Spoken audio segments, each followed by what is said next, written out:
Chapter 10:20. The air was still and shrouded with green poisonous gas, which seemed to come from the flowers and trees in the valley.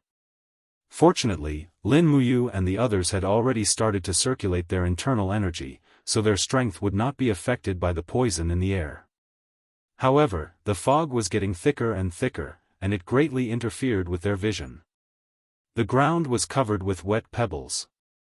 Walking on the path in the valley, Lin Muyu frowned and suddenly bent down to touch the pebbles under her feet. Her expression was serious. "What's wrong, brother Yu?" Qin Yin asked while guarding him with her long sword. Shi Yan also said, "Did you see anything? These pebbles can't be so smooth if they haven't been washed by water for a long time." Lin Muyu turned over a pebble with certainty, sniffed at the bottom, and said, "The soil has a very strong smell of underwater soil. Maybe it has just been soaked in water. This place must have been submerged. But there is no water now." Tang Xiaoxi was shocked. "That's the strange thing." Lin Muyu thought hard and looked around, and said, "What is controlling this place? Look, there is not a single body around. The 3 god state masters of Dragon City must have died, but their bodies are not here. Could it be that they were washed away by the water? Where does the water come from? That is also a problem." Lin Muyu looked at the thick fog in front of them and said, "Anyway, everyone should be careful. This place is too strange." "Yes." Carrying the Xianyuan sword, Lin Muyu continued to move forward. She gently raised her palm, and a shapeless gust of warm wind blew forward, clearing away the fog and allowing the field of vision to become clearer. Meanwhile, Qin Yin had already opened her eyes of blazing light, and cautiously looked around. In terms of vision, no one could surpass the eyes of blazing light. This was something that was obvious. After walking for a few minutes, they still didn't see anyone, not even a bird or beast. It was really unusual. "It's so quiet that it's a little abnormal." Shi Yan frowned and said, "Why do I feel like we've stepped into a trap designed by someone else? No way, who would have thought that we would be able to come here?" Lin Muyu said. "Or maybe it's just my imagination," but at this moment, Qin Yin suddenly narrowed her flaming eyes and grabbed Lin Muyu's wrist that was holding the sword. She said, "Be careful, everyone. Something is coming. It seems to be waves, energy, what is it?" Tang Xiaoxi also seemed to have heard something unusual. Woo woo woo woo, a series of ghostly wails and howls came from all around. The grass swayed, and even the dense fog was blown away. Suddenly, violent crashing sounds and the sound of flowing water came from all directions. Waves of water that were nearly 10 meters high surged from all directions. "What the hell is that?" Fuzhu was shocked.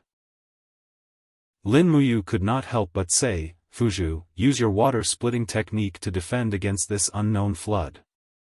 "Yes, master." Fuzhu roared and slammed his palms down. Instantly, streams of air surged in all directions. This was the power of the water-splitting technique, capable of defending against any water in the world.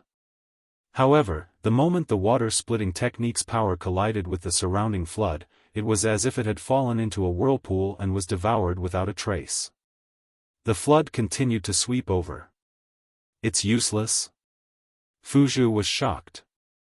"Master, this is definitely not ordinary water. Otherwise, the little critter would have been able to control it." "I can see that. Everyone, protect yourselves." Lin Muyu flew behind Qin Yin and Shi Yan with her sword in hand.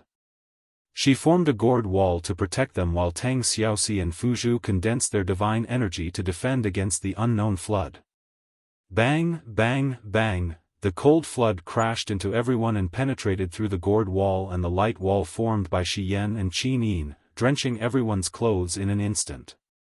This was definitely not water from the mortal world, it could actually ignore the energy barrier.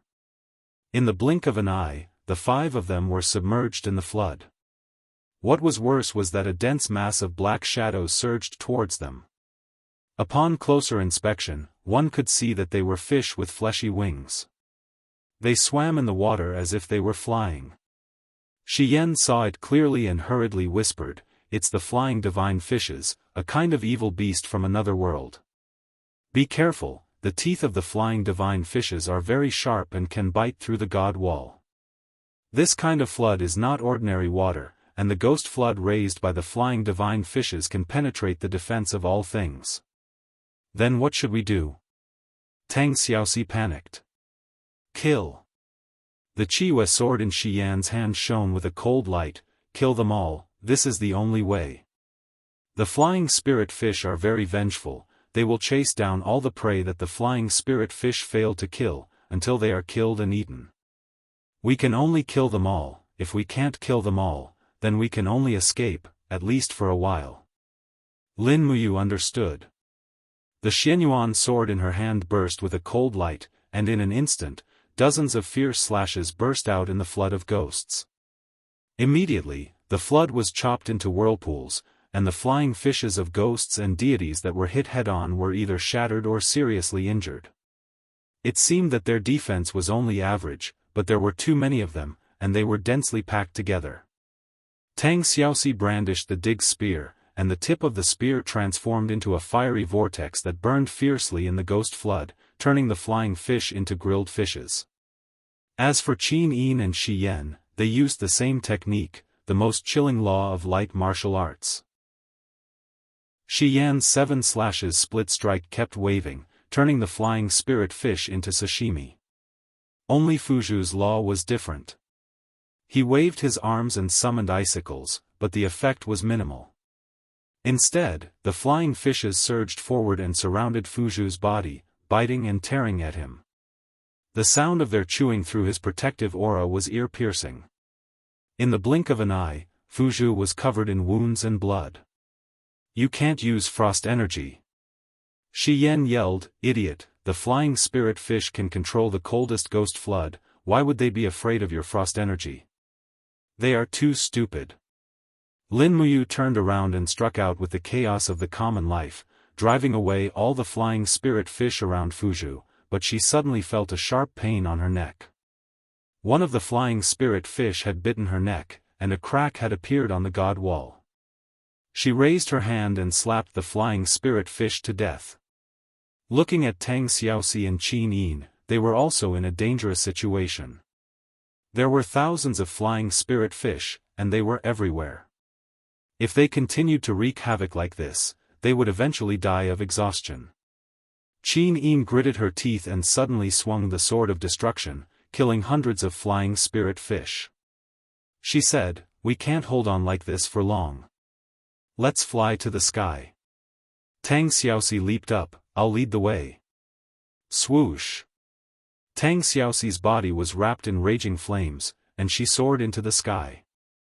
Lin Muyu followed closely behind, but the moment they rushed out of the ghost flood, Lin Muyu's body suddenly trembled, and her mind became a blur. An image lingered in her mind, and it was the image of Tang Xiaoxi's body in the sky, and her body was covered in blood. There were invisible wind blades flying around her, and they were wind saws. Tang Xiaoxi's god wall had already been bitten by the flying spirit fish, and it was impossible for her to defend against the wind saws. This was the power of foresight. Lin Muyu accelerated, and she grabbed Tang Xiaoxi's snow-white ankle, and shouted, "It's dangerous in the sky, Xiao Shi, come down quickly." With a forceful pull, and with Tang Xiaoxi's hesitation, she pulled Tang Xiaoxi down from the sky in an instant, and pulled her into her arms. But one after another, the flying spirit fish rushed out of the ghost flood, and flew straight like arrows towards the position where Tang Xiaoxi was just a moment ago. There were at least hundreds of flying spirit fish. At this time, there was a fluctuation in the air, and with a swoosh swoosh swoosh sound, countless invisible wind saws flew across the sky, and in the blink of an eye, hundreds of flying spirit fish were all turned into raw fish pieces. Oh my God, Tang Xiaoxi was so scared that her delicate body trembled. At that moment, there were at least hundreds of wind saws flying across the sky, and that kind of energy fluctuation could be felt. If it wasn't for Lin Muyu stopping them in time, perhaps Tang Xiaoxi would have been torn to pieces by now. With the wind saws in the sky and the ghost flood controlled by the flying spirit fish under their feet, it had already formed a feeling that there was no way out. Holding Tang Xiaoxi in her arms, Lin Muyu looked around, and suddenly said, "We have to avoid the pursuit of the flying spirit fish as soon as possible. Let's go, there's a cave over there, we'll go in and seal the entrance, and then we'll talk later." Everyone nodded and turned into streams of light, flying between the water and the sky. Behind them, the water surged. The ghost flood was a mass of water flowing in the air, and contained countless flying spirit fish. These fish were simply like Terminators, able to swim around with their living environment, hunting and killing. After Lin Muyu and the others flew away, the flying spirit fish went berserk, and with bloodshot eyes, they controlled the ghost flood to chase after them. Fortunately, the speed of the ghost flood was far slower than Lin Muyu and the others' flying speed. A fierce wind blew past, and everyone entered a cave, while Lin Muyu was responsible for bringing up the rear. Seeing the ghost flood sweeping over from the distance, he hurriedly swung his sword upwards and slashed out a sword chi, immediately cutting off the top of the rock wall, falling to the ground with a loud rumble, and almost perfectly sealing the entrance of the cave. Turning around, he supported Qin Yin and Tang Xiaoxi's shoulders. The cave was dark, and the two girls were scared out of their wits. Qin Yin worriedly said, "Can we stop it?" "We can." Lin Muyu said with certainty, "The ghost flood can only penetrate our divine barrier, but it can't do anything to objects that originally exist in this world. Look at the ghost flood, when it comes to giant trees and rocks, it will automatically circle around them. The flying spirit fish are unwilling to waste any energy on inanimate objects." That being said, everyone was still very worried when they heard the rumbling sound of the flood of ghosts crashing into the stone door.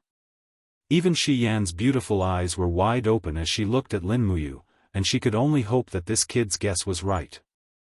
Otherwise, as a blazing angel, her wisdom as a blazing angel would be ruined here, and in the end, she would become food for the fishes in the primordial mystic realm.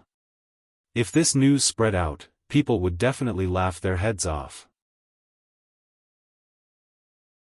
Chapter 1021. The roaring lasted for almost a minute. Finally, the flying fishes seemed to have given up. The sound of the flood gradually faded away. Did they give up? Tang Xiaoxi blinked her beautiful eyes and asked. Shi Yan shook her head and said, "The flying fishes never give up. They will follow our scent and find us again. Now, our best choice is to leave this place immediately and return to Dragon City. We will rely on the defense of Domain Castle to avoid this disaster. I think the flying fishes have never appeared in the prehistoric mystery land before. They must be under some kind of restriction that prevents them from leaving the Star Spirit Valley. Only by leaving this place will we be safe." Lin Muyu furrowed his brows and didn't say a word. He finally understood why the other three godly state experts of the Dragon League, including a deity king, were killed without a trace. It must have been the work of these flying fishes. They didn't even leave any bones behind after eating them. Is there really no way to deal with these beasts? Lin Muyu said unwillingly, "Sister Xian, we are gods. How can we be chased by a school of fishes? This is too embarrassing. Don't you want to kill them? Besides, I won't be able to get over being targeted by a group of fishes every day. I have to kill them and take revenge for those God Realm elites from the Dragon League. There aren't many ways to kill the flying fishes." Shi Yan nodded and said, "The ghost flood is not afraid of fire, nor is it afraid of frost, nor is it afraid of light and heat. Even the fire of gods cannot evaporate the ghost flood. The only way is to enter the ghost flood and kill all the flying fishes one sword at a time, leaving not a single one behind. That way, the ghost flood will dissolve on its own and become a spiritual force between heaven and earth. Kill them all. That's difficult." Lin Muyu thought of the scene just now and couldn't help but feel a chill down her spine. What are the flying godly fishes' teeth made of? It can actually bite through divine walls. If I remember correctly, only divine artifacts can bite through divine walls, right? Qin Yin found it difficult to accept the fact that her defenses had been broken. Shi Yan chuckled, don't underestimate the flying fishes. They are naturally demonic creatures, and they are the bane of the god race. Every flying fish has a lifespan of at least 10,000 years. They are all living fossils. Their teeth have been cultivated over a long period of time, and their sharpness is not below that of a divine artifact. However, there is one thing that puzzles me. She suddenly muttered to herself and did not continue speaking. What are you confused about?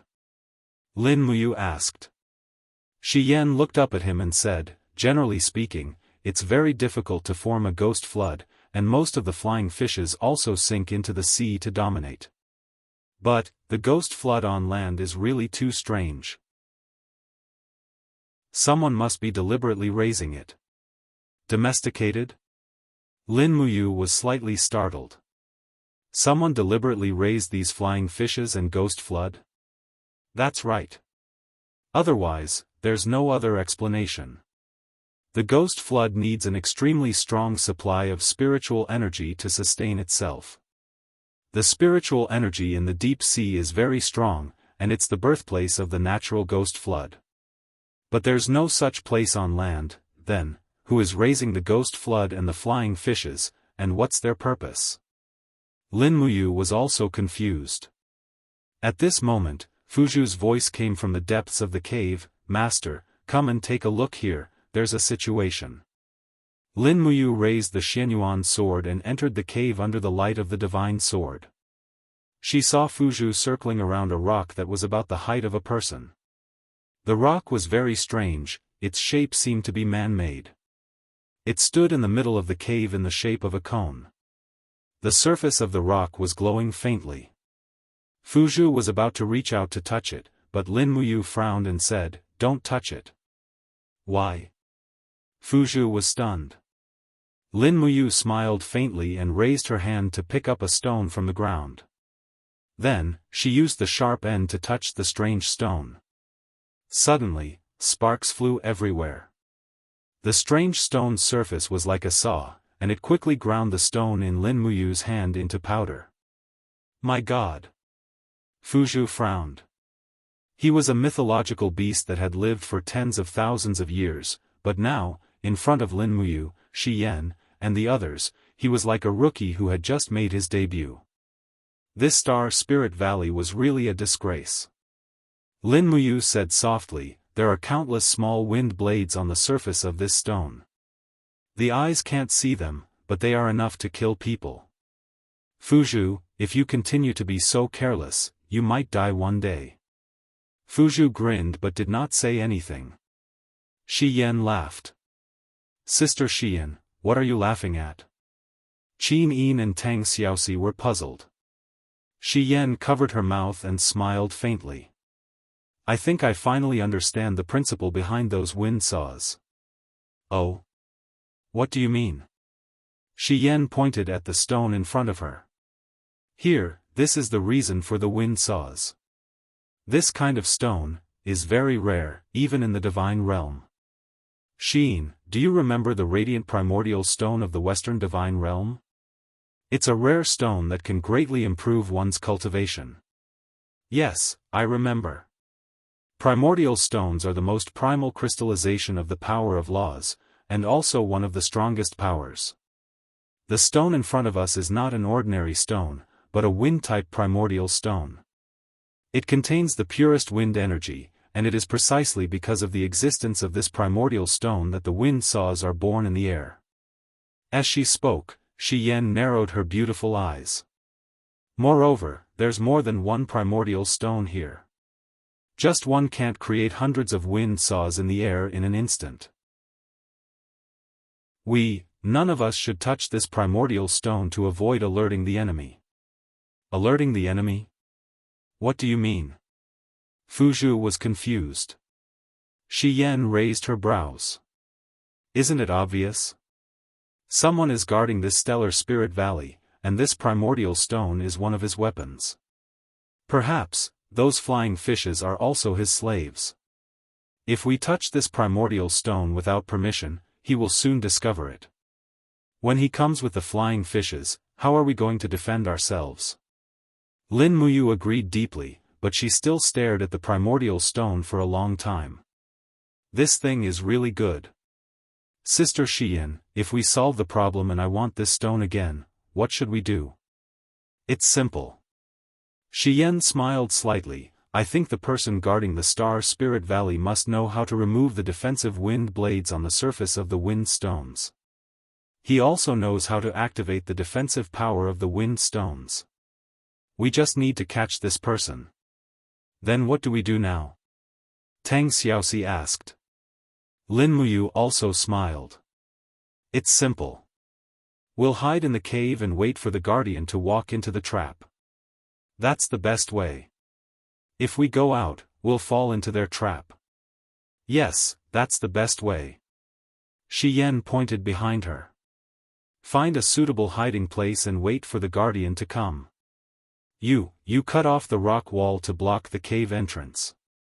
Are you sure it's okay? We'll alert the enemy if we do that. There's no other way. If we don't block the entrance, Gue Hong will definitely rush in and will die even faster.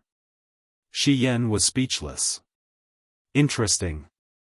I can't remember how many years it's been since I've encountered such a desperate situation. But it's quite fun.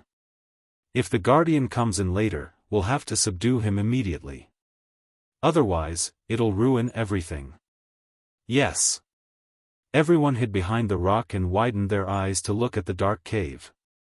After who knew how long, just when Lin Muyu was about to fall asleep, there was suddenly a clanking sound from outside the cave. Xian, Qin Yin, and Tang Xiaoxi were stunned. Was that the sound of chiseling? The rock blocking the cave was at most half a meter thick. Even a Heaven Realm expert could shatter it with one palm. Why did this guardian want to chisel it open? They were full of doubts, but it was not suitable for them to say it out loud. Everyone remained silent. After chiseling for a full 2 hours, the cave door finally opened with a rumble. But what followed was a clanking sound. It sounded like iron hitting the stone floor. Lin Muyu squinted her eyes and looked over, only to see a white-haired old man walking in with a metal walking stick in his hand. His face was full of wrinkles, and he did not look like a godly state expert at all. There was a green crystal lantern hanging on the walking stick, and he walked in with a swaying posture. Was this the guardian? Isn't this a little too ridiculous? Lin Muyu even suspected that she could kill him with a sneeze. But just when Lin Muyu was in a frenzy of doubt, the familiar sound of water rang again. It was the flying fishes riding on the Gue Hong. The Gue Hong surged into the cave and danced around. Qin Yin and Xian widened their eyes and did not dare to say a word. The old man stopped and looked at the flying fishes dotingly. He chuckled and said, "My babies, are you hungry? Come, Grandpa will give you a delicious meal."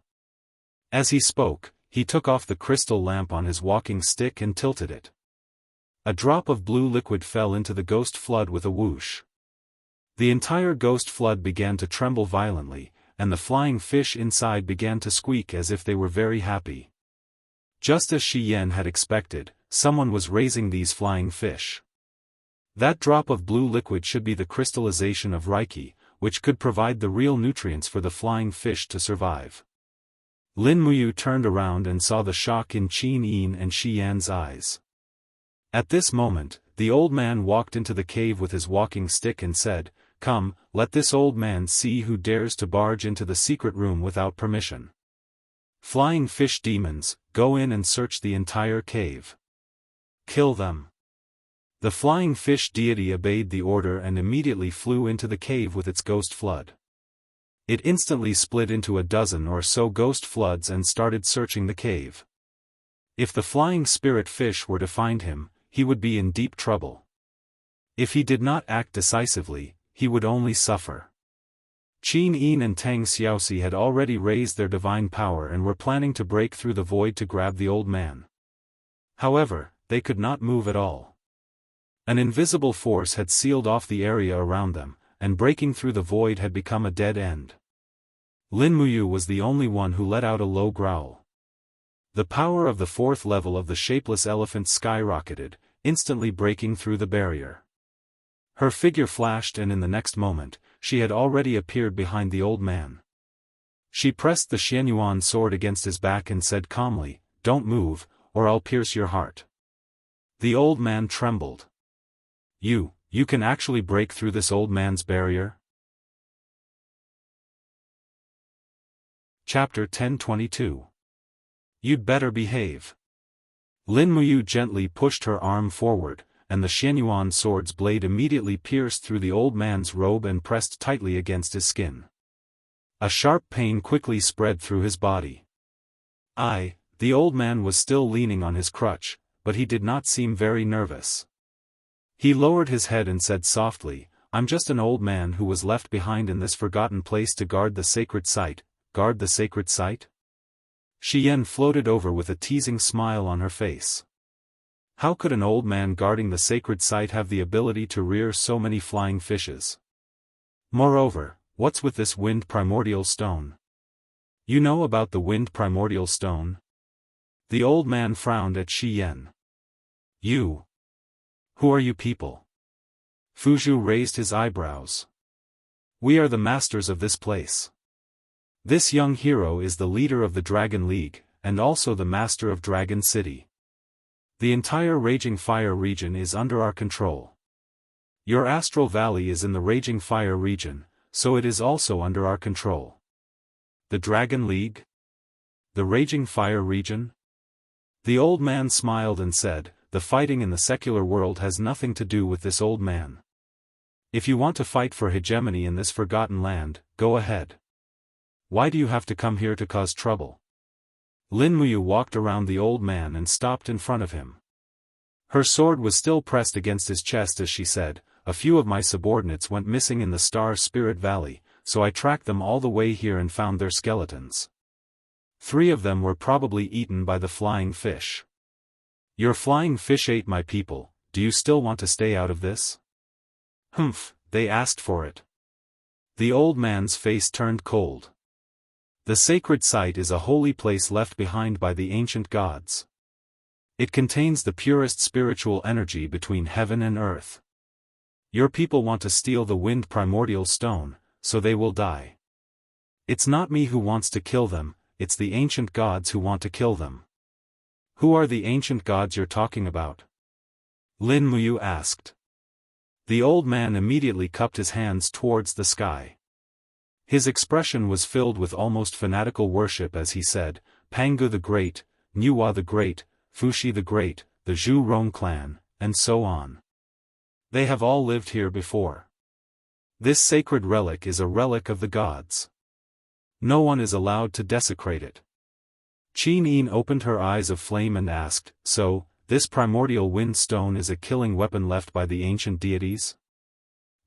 The old man did not dare to face the blazing eyes of the blazing light. He quickly lowered his head and said, "Who are you? Why do you have such terrifying eyes? Don't ask me who I am. Let me ask you first. Is it the will of the ancient gods to create wind saws to kill people?" "This." The old man frowned. "It's not. But for tens of thousands of years, countless people have tried to steal the sacred relic in Star Spirit Valley. I have no cultivation at all. I can only rely on the primordial wind stone and Gue Hong to fight against them. You're killing people here and you're still speaking with conviction." Lin Muyu looked at him coldly and said, "You're old. Give me a reason not to kill you. Otherwise, this Xianyuan sword will end your life." "Xianyuan sword." The old man lowered his head to look at the golden image that appeared on the blade. It was the image of all things in the world. It was the image of farming, fishing, and the reproduction of all things. The righteous aura contained in this divine sword could be said to be the supreme of the 3 realms. How could he not recognize it? He could not help but become excited. It's a relic left behind by Emperor Fuxi the Great. it's a treasure of Emperor Fuxi the Great. You bastard, you must have stolen this Xianyuan sword from Star Spirit Valley thousands of years ago. It originally belonged to the sacred relic. The Xianyuan sword originally belonged to the sacred relic? Lin Muyu frowned. But I really didn't steal it. I only came to the ancient mystery realm a year ago. Nonsense, the mystery realm has long been forgotten by the world. No one can find the spatial entrance to the mystery realm, and no one can come in. The old man was excited. It seemed that he had been guarding here all this time and did not know about Xiao's havoc in the 64 domains. Shi Yan smiled faintly. Old man, you said that this is a sacred relic that holds the relics of the gods. If that's the case, why don't you take us to see these relics? Don't even think about it. The old man spat, you thieves, don't even think about stealing the treasures of the sacred relic. Lin Muyu's arm lightly pushed forward. Instantly, the Xianyuan sword pierced through the old man's skin. Blood flowed down the blade. If you die, no one will guard the sacred relic, and we can do whatever we want. Lin Muyu looked at him coldly. At the same time, she glanced at the ghost flood behind her. The flying fishes seemed to be waiting for orders. She smiled. Old man, don't try to use the flying fishes to attack us. I can kill you 10 times over before they attack. How could the old man not know that Lin Muyu's cultivation was not something he could match? He gritted his teeth. After a while, he said, I can take you to see the treasures of the sacred relic, but, each of you can only take one item. You must agree to my request. Otherwise, I will bring the secrets of the sacred relic to the underworld even if I die. Shi Yan was pleased. All right, we agree to your condition. Then, let's go. The old man turned around and walked out step by step with the support of his walking stick. Lin Muyu followed closely behind with the Xianyuan sword in hand, ready to take any necessary measures at any time. Amidst the sound of flowing water, the school of flying fishes did not seem to abandon them. They followed at a distance that was neither too close nor too far. The ghost flood flowed through the air like ribbons. The flying fishes widened their eyes and bared their teeth at Lin Muyu and the others. They wanted nothing more than to feast on them. Before they knew it, it was already late at night. The starry Spirit Valley was silent. Specks of starlight appeared in the distant forest like fireflies dancing in the air.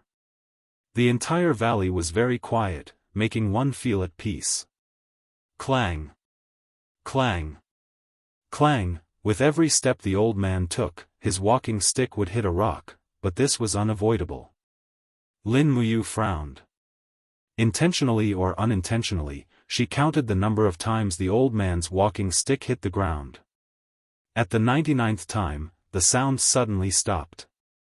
The old man stood in front of the stone wall under the mountain rock. He faintly sighed and said, Ancestral gods, forgive me for my incompetence. I failed to protect the treasures in the divine relic. As he spoke, he took a deep breath and said in a loud voice, Majestic mountain god, please grant me the way. After he finished speaking, a part of the stone wall in front of him suddenly protruded. It was 8 fist-sized stones, and the old man reached out and pressed one of them. A rumbling sound rang out, and then he pressed another one. After all 8 stones were pressed down in a certain order, the stone wall returned to normal. However, accompanied by a rumbling sound, the huge rock in front of him suddenly moved, and a huge cave appeared. At the same time, a light blue curtain appeared in the air, as if some kind of boundary had been touched. The old man stepped into the cave. With a fierce look in his eyes, he shouted in a low voice, The great mystery of heaven, help me eliminate the demon. Boom! A rock fell from above, smashing straight toward Lin Muyu's head. At the same time, a cold light shot out from the cave, separating Lin Muyu from the old man. Be careful! Qin Yin shouted. Lin Muyu's reaction was extremely fast. She slid back to avoid the giant rock. At the same time, she waved the Xianyuan sword continuously, blocking all the mechanical arrows. But this was not the end. The rock under her feet suddenly collapsed. Lin Muyu hurriedly used her divine power to fly up, her face full of shock. In the blink of an eye, the hundreds of meters of rock under everyone's feet had turned into black holes. What kind of mechanical technique could have such an ability? Who is he? Qin Yin gritted her teeth. He must have deliberately lured us here and then tried to kill us. That's obvious. Lin Muyu raised her sword. Everyone, be careful. The flying fish is about to arrive. Yes. Everyone nodded. At this time, the cave's door slowly opened again. Golden sealing runes condensed between the door and Lin Muyu's group, forming an indestructible barrier. The old man sat on a black chair. The chair moved with the wind and actually flew in the air. Since you covet the sacred relic, then you deserve to die. The old man's gaze was fixed on the Xianyuan sword. Heaven's will ordered me to guard the Xianyuan sword again. It must be Heaven's will that allowed you to return the Xianyuan sword to me. Lin Muyu looked at him from afar and said, "You keep saying that you're guarding the sacred remains and that it's the will of the heavens, but we haven't killed a single person in Stellar Spirit Valley yet. You've already killed a few of my subordinates. Shut up immediately. There's no such thing as a hypocrite in this world." The old man was slightly startled. He didn't think that Lin Muyu would say that about him. But he still laughed. "You little thieves want to steal the sacred relic treasure of Star Spirit Valley with your martial arts cultivation. You deserve to die here. There's no point in talking anymore. Take my attack." Lin Muyu frowned and stood in the air, waiting for the old man to make his move. But this old man didn't have any powerful cultivation. What kind of move could he make? Or a mechanism? At this time, the ground suddenly rumbled and shook like an earthquake. A scorching flame power rose from the ground. Shi Yan immediately said nervously, "Don't underestimate the enemy. This old man is definitely not that simple." "Yes." Lin Muyu nodded. She began to channel her divine power into the Xianyuan sword. No matter what it was, she would destroy it with one strike. At this moment, a gigantic creature slowly rose from the ground. It was a gigantic flying dragon, its body covered in black scales that gleamed with a glossy sheen. It had a huge head and a pair of crimson eyes stared fixedly at Lin Muyu. It waved its sharp claws slowly, as though it was riding on clouds amidst the flames. However, Lin Muyu could see traces of friction between the primordial divine dragon's steel arms and body. She could even see screw-shaped wedges. This was a mechanical beast? Chapter 1023. Lin Muyu could not help but look at the old man in the distance. His brows were tightly knitted together. Who exactly was this old man? His cultivation level was not high, but his mastery of the mechanism technique was unparalleled. But before Lin Muyu had any time to think, the mechanical dragon swooped down and opened its mouth to spit out a ball of fire. Lin Muyu quickly opened his left palm and condensed the dragon blood battle shield in front of him. Boom! The flames swept across and burned Lin Muyu's arm. Damn, the flames spat out by the mechanical dragon were definitely not ordinary flames. They were comparable to Tang Xiaoxi's flame of the Master God. Her battle boots stepped on the air, creating two beautiful blue ripples. Lin Muyu had already used the momentum to teleport away from her original position. It was the same for this huge mechanical dragon. The Xianyuan sword shone brightly, and with the profound energy of the chaos of the lives, it struck directly at the mechanical dragon's weak spot. But before the sword landed, invisible blades suddenly appeared in the air and pounced at Lin Muyu. It was the wind saw. Lin Muyu turned pale with fright and quickly flipped his body in the air. At the same time, he saw that the scales at the mechanical dragon's weak spot were flipped up, and there were holes underneath. The wind saw's energy shot out from these holes. The wind saw was very sharp, and Lin Muyu was not willing to use the divine wall to challenge it. Behind him, the flying fish of the divine ghost and spirit squeaked. Qin Yin, Tang Xiaoxi, Shi Yan, and Fuzhu were fighting the flying fish of the divine ghost and spirit again. But it couldn't last long, and they had to get rid of this mechanical dragon as soon as possible. Lin Muyu leaped up and slashed down dozens of sword qi in the air. Since he couldn't fight in close combat, he could only attack from afar. What he did not expect was for the mechanical dragon to roar and wave its claws, condensing a layer of flame qi around its body, blocking Lin Muyu's sword aura with a pang pang pang sound. So powerful? Lin Muyu was shocked again, but she didn't say anything. She raised her left arm, and a blazing purple sun suddenly condensed. She used the star scripture's Haran strike and shouted, "Destroy!" Roar! The mechanical dragon brandished its sharp claws and pounced over, instantly colliding with the purple sun. Boom! The night was as bright as day. The flames around the mechanical dragon's body were all destroyed by the purple sun. However, the temperature of the purple sun seemed to be slightly lower. It was actually unable to melt the dragon's head. It only burned the dragon into a fiery red color, as if it was a ferocious fire dragon. Good heavens, the metal used to create the mechanical dragon was definitely not ordinary metal.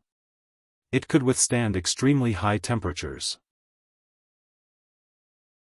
Inside the cave, the old man watched the battle, but his face was getting uglier and uglier. He had underestimated Lin Muyu and the others' strength. He did not expect them to be able to fight the mechanical dragon, and their speed was even fast enough to dodge the wind saw's multiple attacks. However, Lin Muyu couldn't say it. He didn't even dare to stay in the same position for more than a second. There were dozens of wind saws chasing after him. The mechanical dragon's attack was silent. Wind saws could fly out from every part of its body at any time to kill the opponent. This mechanical dragon was simply a killing machine, unlike ordinary mechanical beasts. Swoosh! Once again approaching the body of the mechanical dragon, the Xianyuan sword's light suddenly rose. Three glorious misfortune of all beings. With a loud bang, a dragon claw was forcefully chopped off by Lin Muyu. The price was that more than a dozen wind saws struck Lin Muyu's body at the same time. Immediately, the divine wall shone brightly and faintly showed signs of cracking. Lin Muyu couldn't help but feel a chill in his heart. He hurriedly dodged. The wind saws were chasing after him as if he was locked on by a missile. An expert in the God the Arch realm couldn't even withstand a single blow from the mechanical dragon. No wonder no one dared to enter the forbidden area of Starry Spirit Valley for so many years. As Lin Muyu dodged, he raised his left hand and chanted, "All things in the world, listen to my command." Buzz! The mountain range in the distance suddenly trembled. In the next moment, the force of 1,000 caddies fell from the sky on the body of the mechanical dragon.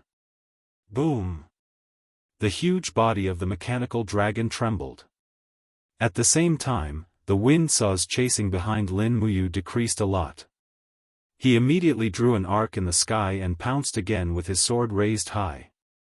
Facing this mechanical dragon, even Lin Muyu had to go all out. The stars in the sky fell one after another. He instantly launched a fierce attack of the 7 glorious stars transformation. Roar! The mechanical dragon seemed to have sensed a fatal threat. He raised his head and looked at the millions of stars in the sky. Stop! The old man in the stone wall suddenly roared and said, "Enough, young hero, you have won. Flying fishes, ghostly deity, all of you, stop fighting. We have lost." The old man really didn't want the mechanical dragon that he had painstakingly created to be destroyed. He could feel the destructive power contained in Lin Muyu's attack. Is that so? Lin Muyu suddenly shook his arm. Instantly, the millions of stars returned to heaven and earth like fireflies scattered on the ground. He looked straight at the old man and said, "Can you tell us the truth now? The old man trembled and said, "Before I tell you the truth, you must first answer a question of mine." "Yes, ask." Behind Lin Muyu, Qin Yin, Tang Xiaoxi, and Shi Yan also stopped fighting. They were all exhausted. The ghostly deity, flying fishes, and Ghost Hong were too difficult to deal with. The old man's murky eyes looked at Lin Muyu and said, "Who taught you the domain-type mental cultivation method?" "Domain-type mental cultivation method?" "Yes, all things in heaven and earth listen to my command." "That's the art of formless elephant." Lin Muyu said in surprise, "How did you know about it?" "Art. Art of formless elephant," the old man shuddered, "that's the secret art of great Emperor Fuxi." "How did you learn it?" Lin Muyu smiled brightly and rested the Xian Yuan sword on his shoulder, "Because I'm Fuxi's only disciple. The art of formless elephant was directly taught to me by him from the sky beyond heaven." "Fuxi's disciple?" The old man was shocked. "You're Fuxi's disciple? What? How could this be fake?" Lin Muyu opened his palm and with a low roar, strands of divine power appeared and turned into layers of golden vines. They were filled with vitality. This was a strand of power that originated from Fuxi's divine power and had never been shown to others. The old man really believed it this time. He murmured, "It's really the divine power of great Emperor Fuxi. You're really Fuxi's disciple." As he said this, he stumbled and fell from the chair and said, "The great Emperor's servant. Mo Clan's Luo Tianji greets you, Immortal. I've waited a long time for Immortal and the god's heavenly decree for many years." Lin Muyu floated down and said, "You're really from the Mo clan. No wonder you have such remarkable power. Elder, please don't kneel first. It's too much for me. Put away your remarkable power first. It's already a mess here." "Yes. Yes." Luo Tianji quickly twisted the handle of the chair. Immediately, the mechanical dragon swayed and sank into the ground. Then, a rumbling sound came from underground. Pieces of intact rocks protruded out, and the ground returned to its original state. It was simply a wonderful work of art. Qin Yin and Shi Yan looked at each other and smiled. Lin Muyu's identity as Fuxi's successor was quite useful. Luo Tianji then invited everyone into the sacred relic. The lamps in the secret chamber lit up one after another, making it as bright as day. At the same time, everyone saw the treasures in the sacred relic, as well as the multiple protective mechanisms around each treasure. Although Luo Tianji's cultivation level was not high, he was well versed in the power of the laws of heaven and earth. The mechanisms he designed were enough to kill a god emperor expert. "Senior, what's going on with that mechanical dragon? Why is it able to attack with the wind saw?" Lin Muyu could not help but ask. Luo Tianji smiled faintly and said, "It's because of the wind element raw stone. This dragon is called the Blame Dragon. I installed a wind element raw stone and a fire element raw stone in its body. Therefore, it can breathe fire and gather wind on its own. It's omnipotent." For thousands of years, countless god-state experts have died under the claws of the Blame Dragon. However, there has never been a powerful expert like the exalted Immortal who could threaten the life of the Blame Dragon. "Don't call me exalted Immortal. My name is Lin Muyu. Moreover, I'm just a junior. No, seniority cannot be confused." Luo Tianji cupped his fists and said, "I once studied under exalted Immortal Ji Jing. Exalted Immortal Ji Jing also learned the art of life and death from Emperor Fuxi. Therefore, according to seniority, I have to call you martial uncle, but senior."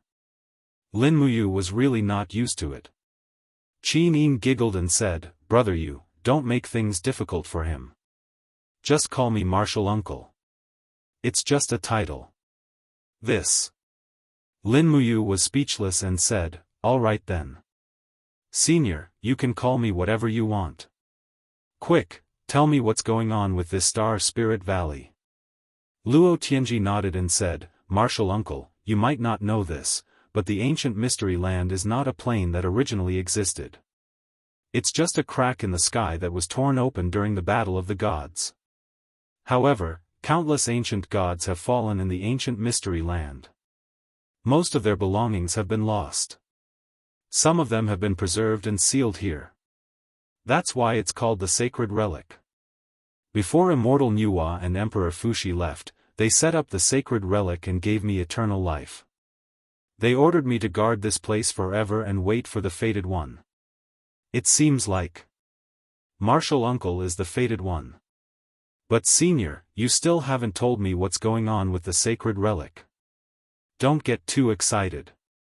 Luo Tianji couldn't help but laugh and said, there are 12 giant wind origin stones buried in the Sacred Relic. That's why they formed the wind saw in the ancient mystery land. It's used to restrict the lost gods and serve as a warning. Other than these 12 giant wind origin stones, there are also 24 medium-sized wind origin stones. The one inside the bewitching dragon is one of them. As for Guo Hong and the flying fishes, I met them by chance.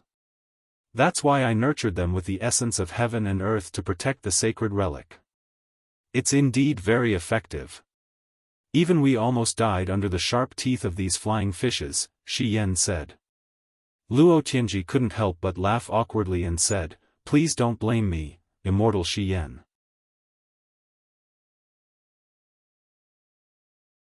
Chapter 1024. Then, did Nuwa and Fuxi leave behind a message? If the fated person comes, where should this sacred relic go? Lin Muyu asked a question that she was very concerned about. This, Luo Tianji pondered for a moment and said, I don't know either, but there are many rare treasures in this sacred relic. However, they are often coveted by people, and there were even a few times when they were almost stolen. Martial Uncle, the Xianyuan sword in your hand was stolen from the sacred relic more than 1,000 years ago. Over the years, the dragon has chased away countless people who coveted it, but there are still some people with extraordinary cultivation who left this place alive. So, if Martial Uncle permits, please take the treasures in the sacred relic and my mission will be considered completed. Let me see the treasures first, how about it? Shi Yan said with a smile. Yes, yes, Luo Tianji nodded respectfully. He shook the handle of the wheelchair in his hand, and the wheelchair immediately flew into the air. Luo Tianji held a strange compass in his hand and turned it towards the stone wall in front of him. Immediately, starlight fell on the stone wall, and as if something strange was summoned, the stone wall slowly trembled. The next moment, a pair of giant arms separated from the stone wall and stretched out, and on the arms was a dazzling jade zither. Wow, Qin Yin and Tang Xiaoxi were instantly stunned. This jade zither was very exquisite and dazzling. They had never seen such an extraordinary 7-stringed zither in their lives. Moreover, it looked very antique and was obviously quite old. What is this? Lin Muyu asked. Luo Tianji said with a smile, this zither is called the Nuwa zither. It was made by goddess Nuwa using the trunk of a divine tree that was hundreds of millions of years old, and the strings were made from the whiskers of the deep-sea saint dragon. The Nuwa zither is indestructible, and when it is played, the sound it makes can be used to deliver all living beings from suffering, or it can be used to confuse people's minds, or it can be used to kill people invisibly. It all depends on the state of mind of the player. An item left behind by the exalted deity Nuwa. Lin Muyu frowned. I only remember that the treasure left behind by the exalted deity Nuwa is called the Nuwa stone. It was passed down when she mended the heavens. Luo Tianji couldn't help but laugh, those are just legends, passed down from generation to generation. Although there is such a thing as the Nuwa stone, there is no such magical power. In comparison, the Nuwa zither is the real holy object. It is comparable to the magical power of the Xianyuan sword. It is also one of the most precious treasures in the Star Spirit Valley. Lin Muyu smiled happily and rose into the air. She opened her hand and sucked the Nuwa zither over. When the zither landed in her hand, she could feel an honest and sincere aura. It was indeed a good treasure. Beside her, Qin Yin's beautiful eyes were already blurred. She had been proficient in zither and chess since she was young. Ever since the 7-stringed zither left behind by her mother, Su Yun, she had never played it again. But now that she saw the Nuwa zither, her heart was instantly stirred. When Lin Muyu saw this, she smiled and said, "Senior Luo Tianji, can I give this Nuwa zither to someone else?" "Of course you can. All the treasures in the divine remains are for you, martial uncle. You have the right to do whatever you want with them." "Very well." Lin Muyu turned and handed the Nuwa zither to her. She smiled and said, "Shao Yin, it belongs to you from now on." Qin Yin's heart was beating fast. She murmured, "But brother Yu, this is a holy object of the divine remains. How can it be given away so casually?" "It can't be given away casually. But it is not given to you casually. It is given after careful consideration."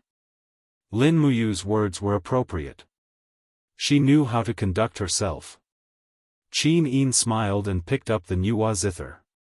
Suddenly, there seemed to be a spiritual fluctuation between her and the Nuwa zither. She could not help but hang in the air in shock. The Nuwa zither shone brightly. Streaks of starlight flowed on the zither. It was as if it had finally found its true master after waiting for thousands of years. Shi Yan smiled and said, "Xin, congratulations. You have grasped another treasure." "Sister Haiyan, what do you mean?" "Little fool, the Nuwa zither is a treasure. Have you forgotten your special ability? The eyes of blazing light, the aura field, and the great silent sound. Using the Nuwa zither and the eyes of blazing light, you can launch the most powerful spatial vibration attack in the world. This is the legendary Great Silent Sound technique. I don't need to teach you this. You can master it." Qin Yin was stunned. She nodded and said, "Yes." Lin Muyu suddenly thought of the demon emperor Nushi in the forest of no return. Her weapon was also a zither. When she launched the sound attack, it was fatal. However, her aptitude was limited. Her godhood could not be compared to Qin Yin. Moreover, Qin Yin had the eyes of blazing light. She was a natural controller of the realm. Then, when she launched the sound attack, it would become the most powerful spatial law attack in the world, just like Shi Yan said. Seeing that Qin Yin loved the Nuwa zither so much, Lin Muyu smiled and asked, "Senior, do you have any other treasures? Time is of the essence. We cannot stay here for too long." "Yes." Luo Tianji then spun the compass again. Suddenly, another huge arm extended from the rock wall. On it was an extremely dignified and exquisite armor. It was a deep red color and suffused with a faint blood-red glow. It was dignified and filled with a murderous aura. "What is this?" Lin Muyu liked it from the bottom of her heart. "This is the Qi Yu armor."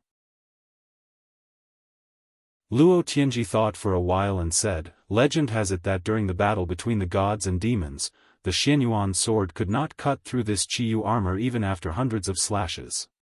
It only left a few marks on it. The material of the Qi Yu armor is still a mystery. It is said that it is a strange iron that grew from the bones of the demon god Qi Yu.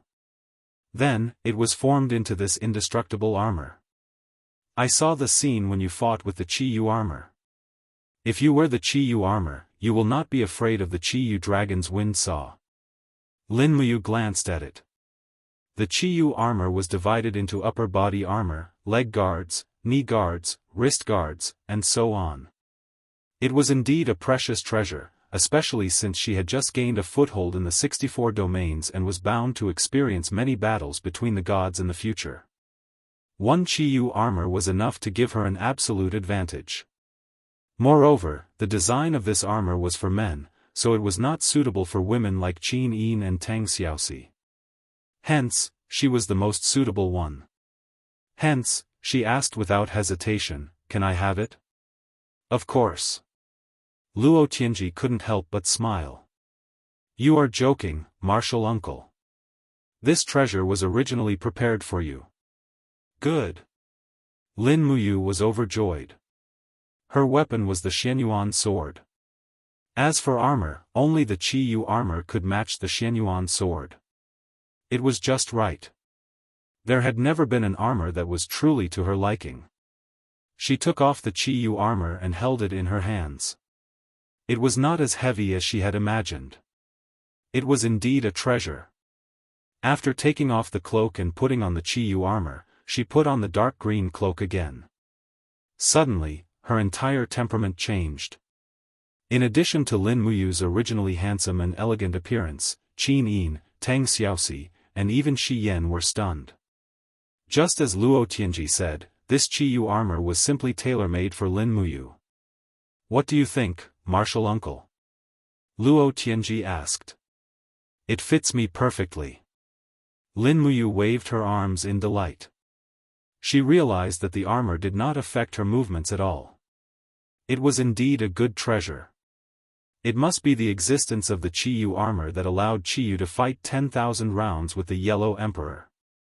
After tying up the cloak, Lin Muyu asked, then, what other treasures are there in the divine remains? Luo Tianji said, there are a total of 4 extremely rare treasures in the sacred remains, the Xianyuan sword, the Nuwa zither, and the Qi Yu armor. The last one is a divine weapon known as the Hoi Bao, but, this Hoi Bao was stolen from the sacred remains more than 7,000 years ago. After asking around for a long time, I finally found out that this Hoi Bao was hidden in the headquarters of the heaven-devouring realm. The heaven-swallowing domain. Lin Muyu frowned. Yes. Luo Tianji's face showed a trace of hatred. Back then, the people of the heaven-swallowing domain broke into the Star Spirit Valley and destroyed the other 2 mechanical beasts I painstakingly made. They severely injured the Zai dragon, smashed the right hall of the divine remains, and stole the Hoi Bao. Until now, I have not been able to get it back. Martial uncle, it's all my fault for not guarding the sacred treasure left by the exalted immortals. No, it's not your fault. Lin Muyu waved her hand, a faint coldness in her eyes. You've tried your best.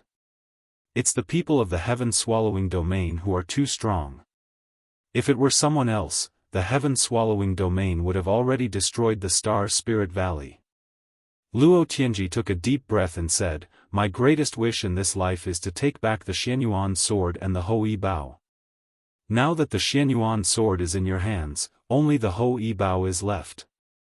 If I cannot take back the Hoi Bao, I, Luo Tianji, will carry the guilt of facing the exalted immortals for the rest of my life. Don't worry. Lin Muyu patted Luo Tianji's shoulder lightly and said, Senior Luo, I will naturally take back the Hoi Bao from the heaven-swallowing domain. It may take some time, but I will definitely get it back. Yes, thank you, Uncle Master. Luo Tianji took another deep look at the great hall of the divine relic. There were still many treasures laid out inside. He said, Uncle Master, apart from the 4 great treasures, there are still many treasures in the divine relic. Although they are not as precious as the Xianyuan sword and the Nuwa zither, they are still treasures that can guard a region in the mortal world. Why don't Uncle Master take them all away? Lin Muyu was slightly taken aback. She said, Uncle Master and Jilong have guarded the divine relic for so many years. How can I bear to take them all away in one night? In my opinion, since the divine relic is a relic left behind by the exalted immortals, let it exist forever. I can't be greedy and take everything away. How about this? The Star Spirit Valley is a territory of Dragon City. I will send people to guard the periphery of the Star Spirit Valley and re-establish it as a forbidden area. With the strength of the entire Dragon City, we will guard the divine relic together with you. What do you think, Senior? Thank you, Uncle Master. Luo Tianji nodded and said, then I have nothing to worry about. I can forge a second Jilong. Oh, right. Lin Muyu's heart moved. Senior Luo, do you have any extra wind origin stones? Can you give me some and teach me how to use them? Luo Tianji could not help but smile. Since Uncle Master has asked, it is a small matter. I will naturally obey. Chapter 1025. The war was over and Star Spirit Valley was restored to its former tranquility and peace. A bonfire rose outside. Qin Yin and Tang Xiaoxi set up a pot and started cooking fish soup. As for the fish, it was not the flying divine fish. Qin Yin caught it from the river not far away. The two beautiful girls stirred the firewood and were responsible for this not too sumptuous dinner. On the side, Lin Muyu and Luo Tianji sat on the ground and respectfully asked Luo Tianji about the principles of the wind stone. Luo Tianji held a medium-sized wind stone about the size of a person's arm and placed it on the ground. He said, "Uncle, look. This is an ordinary stone that has not activated the power of the wind stone. It can be touched by human hands and there is no need to worry about being strangled by the wind blades. But if this is also the case," he suddenly opened his palm and a stream of vital energy seeped into the stone and quickly triggered the core of the stone. Suddenly, small wind blades floated around the stone. Swoosh, a leaf instantly turned into powder the moment it fell on the stone. It was clear how extraordinary the power of the wind stone was. Luo Tianji smiled and said, "Every piece of raw stone has a core. You can activate and deactivate this core through external forces.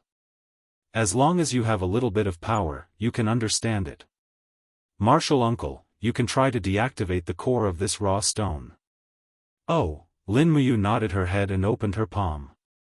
Instantly, her supreme god force turned into rays of light that seeped into the stone, dissecting the veins and composition of the stone. When Lin Muyu's power entered the core, she instantly felt a tyrannical and violent energy field. That's right, this was the core of the wind origin stone, and the method to close it was very simple. She just had to cut off the energy field from the outside world. Lin Muyu left behind a stream of divine power to seal the energy field. Instantly, the raw stone became harmless to humans and animals. It is indeed simple. Ha ha ha, uncle, you are smart. Luo Tianji also smiled. Lin Muyu asked again, "Then, how do you use the wind stone to form the wind saw?" "This is more profound." Luo Tianji said, "Uncle, do you understand the 8 trigrams?" "Yes, I know a thing or two." The 8 trigrams are divided into Qian, Kun, Sun, Zhen, Kan, Li, Zhen, and Dui, which reinforce and restrain each other. The operating principle of the wind raw stone is the same as the 8 trigrams. At least 8 wind raw stones are needed to facilitate the birth of the wind saw. The power of these 8 wind raw stones is endless and circulates. The stronger the power of the raw stones, the more powerful the wind saw will be. "Oh. Senior, could you explain it in detail?" Luo Tianji smiled slightly. He took out a half-burnt wooden stick from the pile of firewood. Soon after, he drew a diagram on the ground. In the blink of an eye, he had drawn out the positions of the 8 wind attribute raw stones. He said, "The raw stones are all placed at the position of the formation's eye, and the position of the formation center is the range where the wind saw can be produced. The 8 raw stones can be activated at the same time, and its lethality is exceptionally shocking." As he spoke, Luo Tianji raised his head and looked at Lin Muyu strangely. He smiled and asked, "Why does martial uncle want to learn the wind saw?"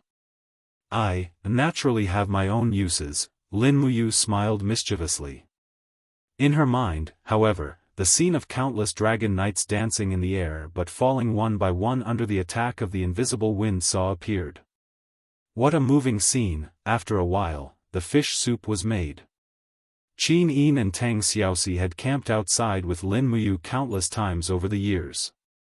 They had long developed good culinary skills. Therefore, the fragrance of the fish soup had already spread in the Star Spirit Valley. "Senior." Qin Yin held a bowl of fish soup and respectfully offered it to Luo Tianji. Then, she offered a piece of steamed bun that had already been roasted. Luo Tianji trembled as he received the food. His face was full of confusion and gratitude. Soon after, he wolfed down the food. The fish soup was delicious, and the steamed bun was also very soft and delicious. He really did not know how many years it had been since he had eaten such delicious food. "Senior, slow down." Qin Yin could not bear to see it. Luo Tianji choked at once. "Senior?" Qin Yin was stunned. Luo Tianji took another bite of the steamed bun. He looked at the ground and said, "Sigh, for so many years, no one has ever been so nice to an old man like me. They only covet the treasures of the sacred remains." Lin Muyu smiled slightly. "In the future, you can live in Dragon City. There is good food and drinks there. It is incomparably Xiaoyao." A trace of yearning flashed across Luo Tianji's eyes, but he quickly shook his head and said, "I have lived alone for so many years. I have long gotten used to it. My personality is also strange, and I can't get along with anyone. It is better not to cause trouble for Martial Uncle. I will live in Star Spirit Valley. This is my home. I will live here until I die. But this should not be your home." Lin Muyu thought for a while and said, "But I will respect Senior's wishes. You can live in Star Spirit Valley. I will send a few chefs from Dragon City for you. They will send food to Star Spirit Valley every 10 days so that you can eat and sleep well.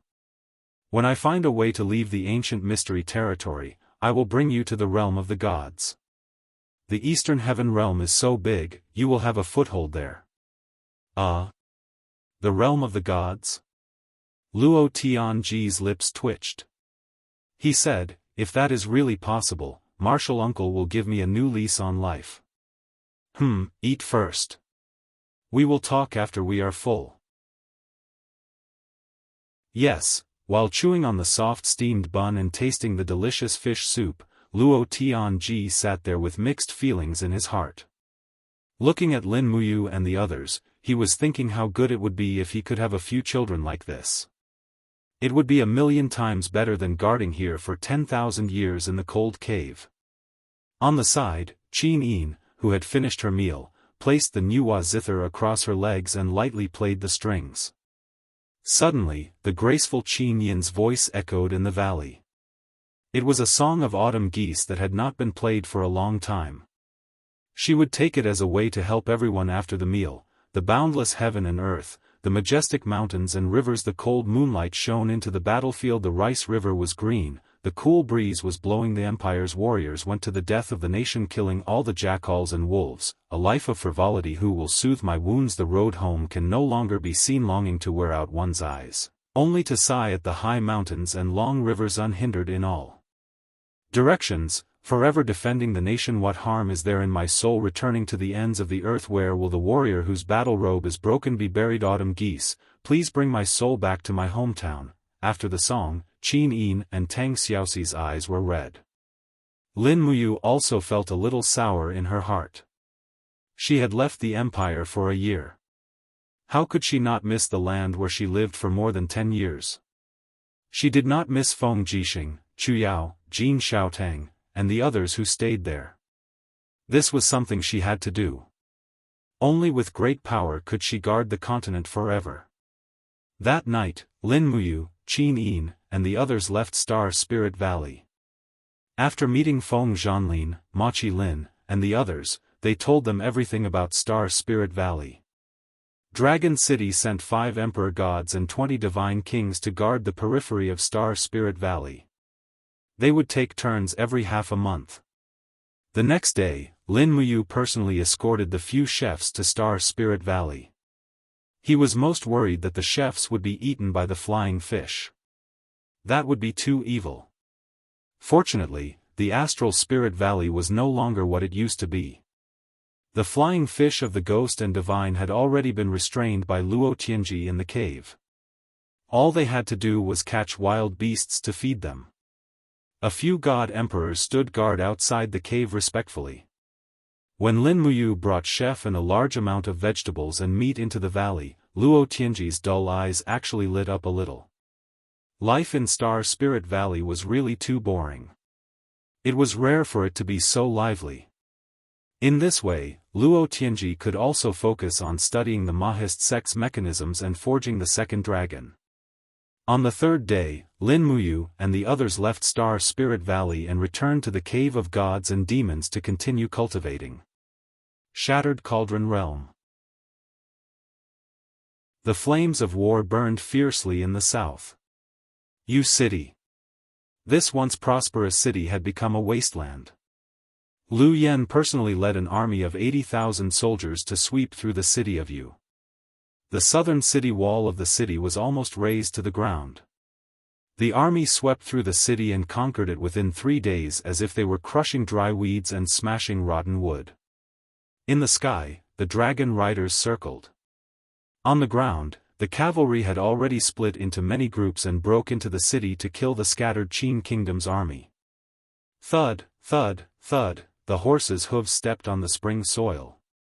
Surrounded by people, Lu Yen entered the city. The entire southern city wall had collapsed. There was mud and blood everywhere. Also, there were scattered purple Yinhua flags of the Qin Empire. Lord Commander. In the distance, a group of soldiers dragged a corpse over. One of the Kiliarchs said, "Lord Commander, we have found the corpse of Man Sun." He was known as General Sun. He was one of the few famous generals under Xianghu. It was this person who led less than 10,000 people to resist our attack for a whole 3 days. He's already dead? Lu Yen frowned. Yes, he died in the chaotic battle. Cut off his head to inspire the army. Yes. With one strike, Man Sun's head was pierced high up in the spear. The centurion holding the spear galloped on the streets of the city excitedly, shouting loudly, "Man Sun has died in battle. Why aren't the rest of the gang surrendering to us? Man Sun has died in battle.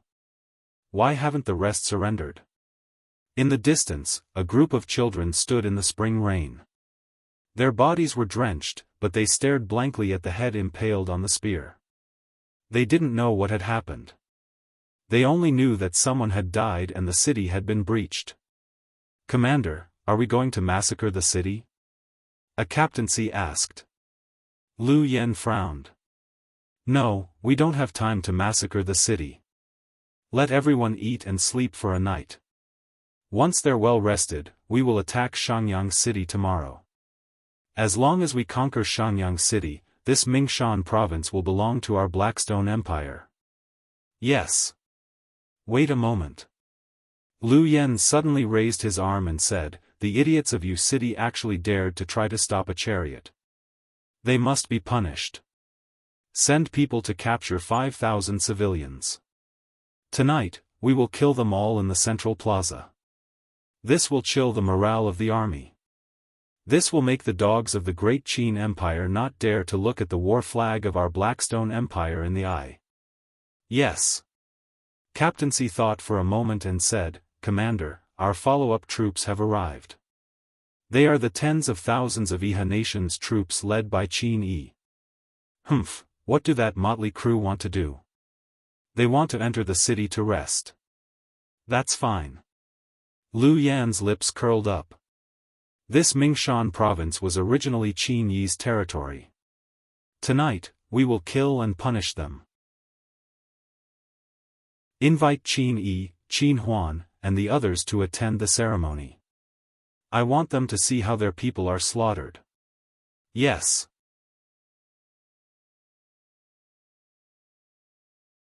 Chapter 1026. It rained frequently in the south, and at dusk, a fine drizzle poured down without end. When the veil of night descended, the soldiers of the Darkstone Empire lit up torches and illuminated the entire square of Yu City.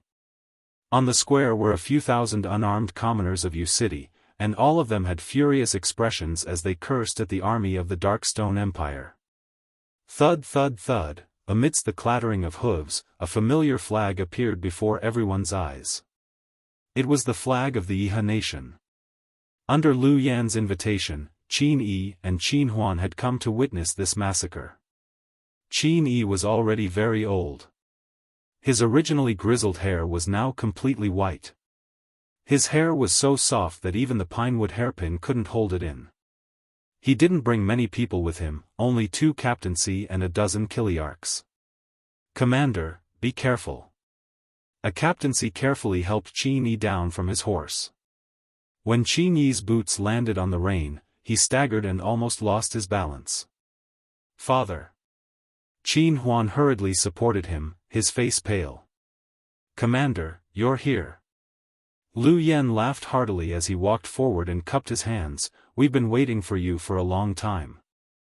Qin Yi glanced at the commoners on the square and the elites of the sea and mountain army who were ready to go. He had already guessed what was going on and said, "Commander Lu Yan invited us here. I wonder what orders he has for us." "No, there are no orders." Lu Yan waved his hand and smiled. "Your city has obstructed us for many days. Now that it has been destroyed, my Blackstone Empire's soldiers have fought bravely. As their commander, I have to commend them. For true warriors, there is no reward more fitting than a massacre. These people of your city are stubborn and want to fight us to the death. Humph. I'll let them know the consequences of trying to stop a chariot. The Iha nation is our ally, so it's only natural that we come to watch. Commander, please tell us if there are any flaws in our ocean and mountain army's cavalry formation." As he spoke, Lu Yan raised his arm and shouted, "Prepare to charge." In the distance, armored cavalrymen mounted their horses. They raised their shields and spears, while the horses stomped their hooves as if they were anticipating a massacre. "Charge!" Lu Yan suddenly dropped his arm. The sound of hooves thundered, and the sharp edges of spears and swords gleamed coldly under the light of the fire, making people feel like they were in a harsh winter even though it was a spring day. Among the crowd, the commoners were in a state of panic.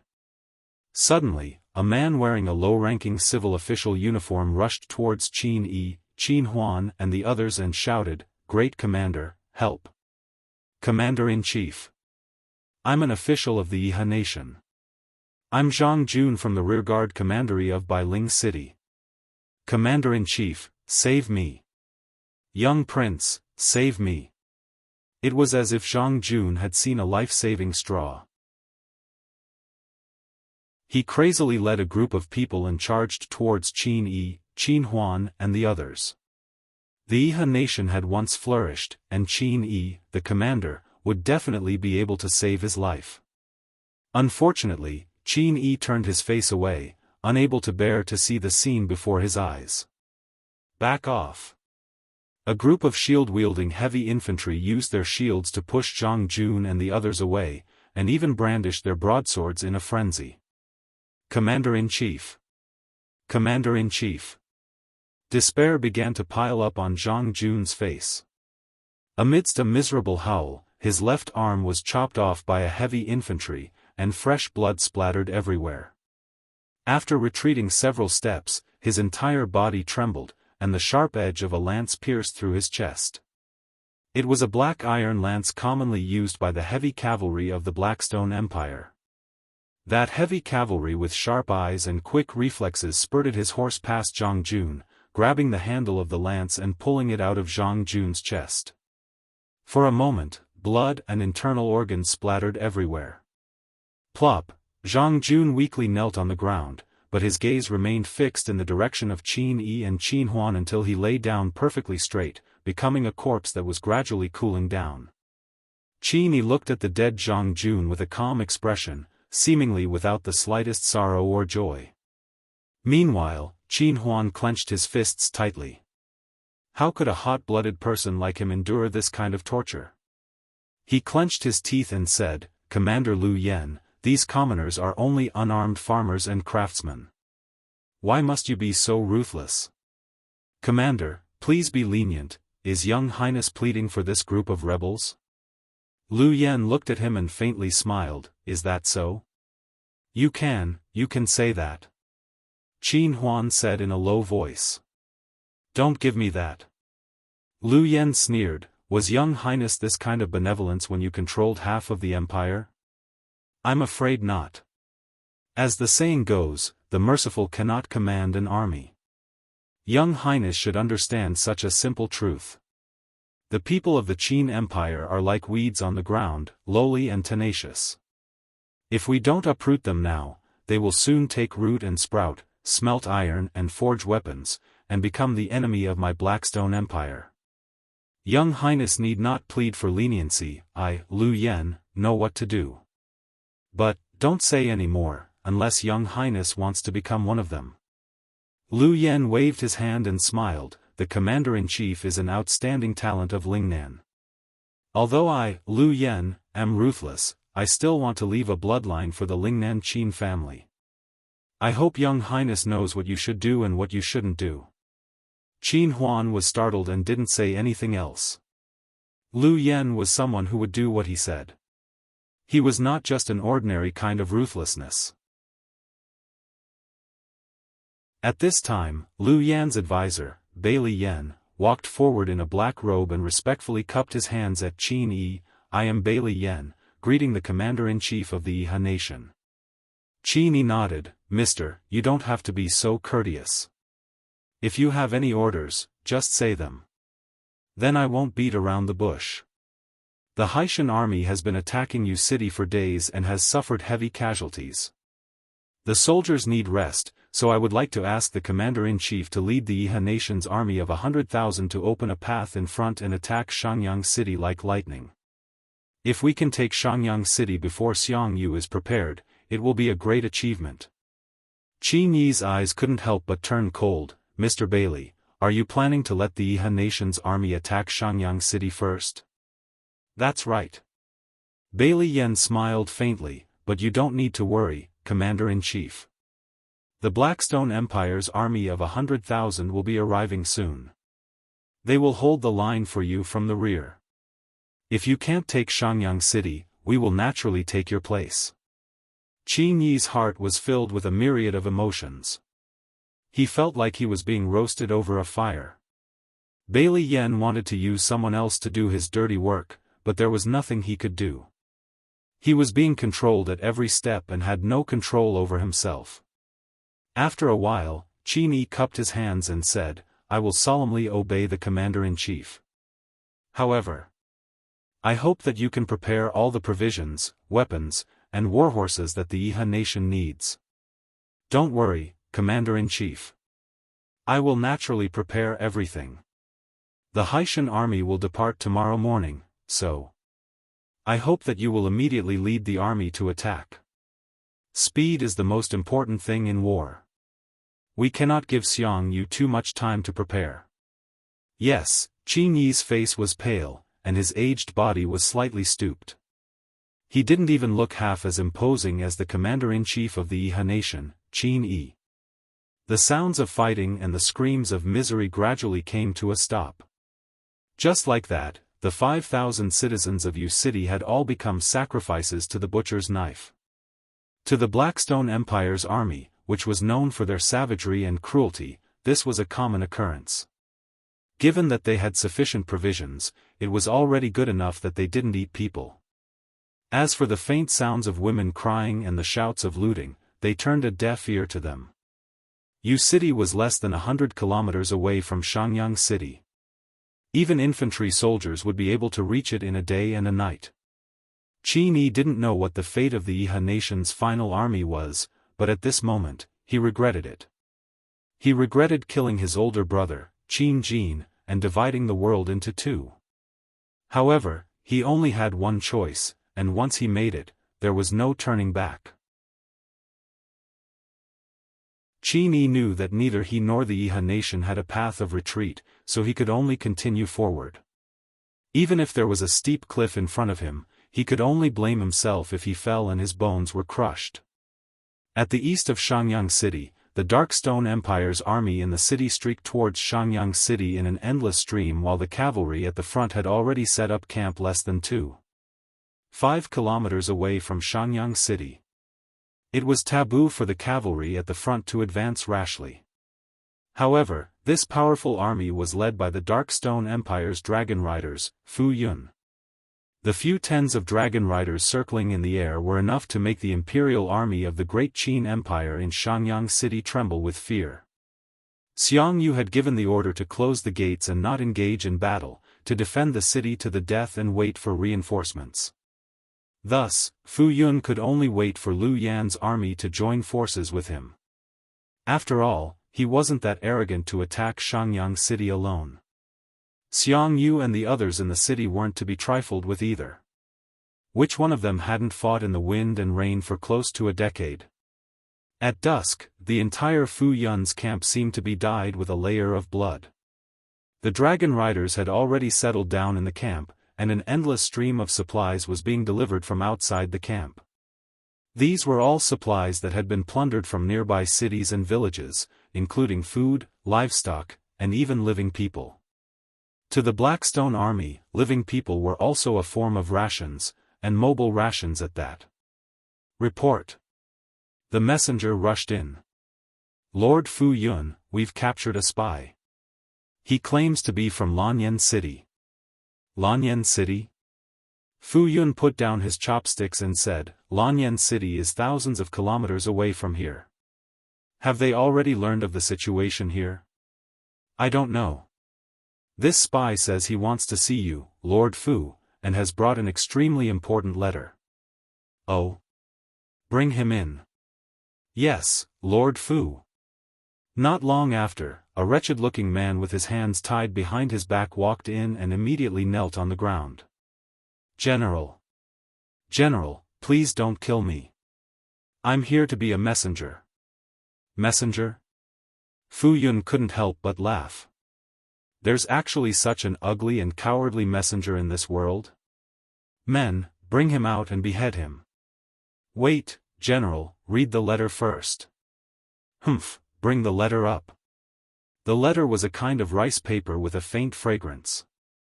In the world of scholars in Lanyan City, many people would use this kind of rice paper made from special peach wood pulp.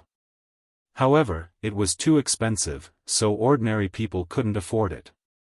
A few lines of words were written densely on the rice paper.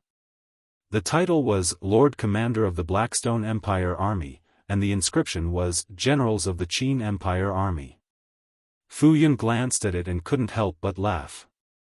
Zhuang Yan, Su Changjing, and Lu Xiu. Why aren't these people enjoying their lives in the imperial capital?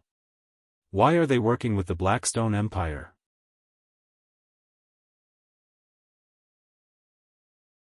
Chapter 1027. The emissary said, Feng Jixing is arrogant and has repeatedly spoken rudely to the lords of the national army. This time, the troops have entered Lingnan. I'm sure Feng Jixing wants to take this opportunity to get rid of all of you, so, the national army doesn't plan to sit and wait for death. Instead, we've decided to cooperate with your army and work together from the inside and outside to eliminate Feng Jixing's 80,000 imperial guards in one fell swoop. In this way, we can march straight in and kill all the remnants of the Great Qin Empire. Oh? Fu Yun smiled and said, then, what do you need me to do? Get rid of Feng Jixing. The emissary knelt on one knee and said, the only people the national army is afraid of are Feng Jixing, Wei Chou, Chu Chu, Chu Yao, Situ Sen, and other God-state warriors. We know that the Blackstone Empire has countless powerful warriors.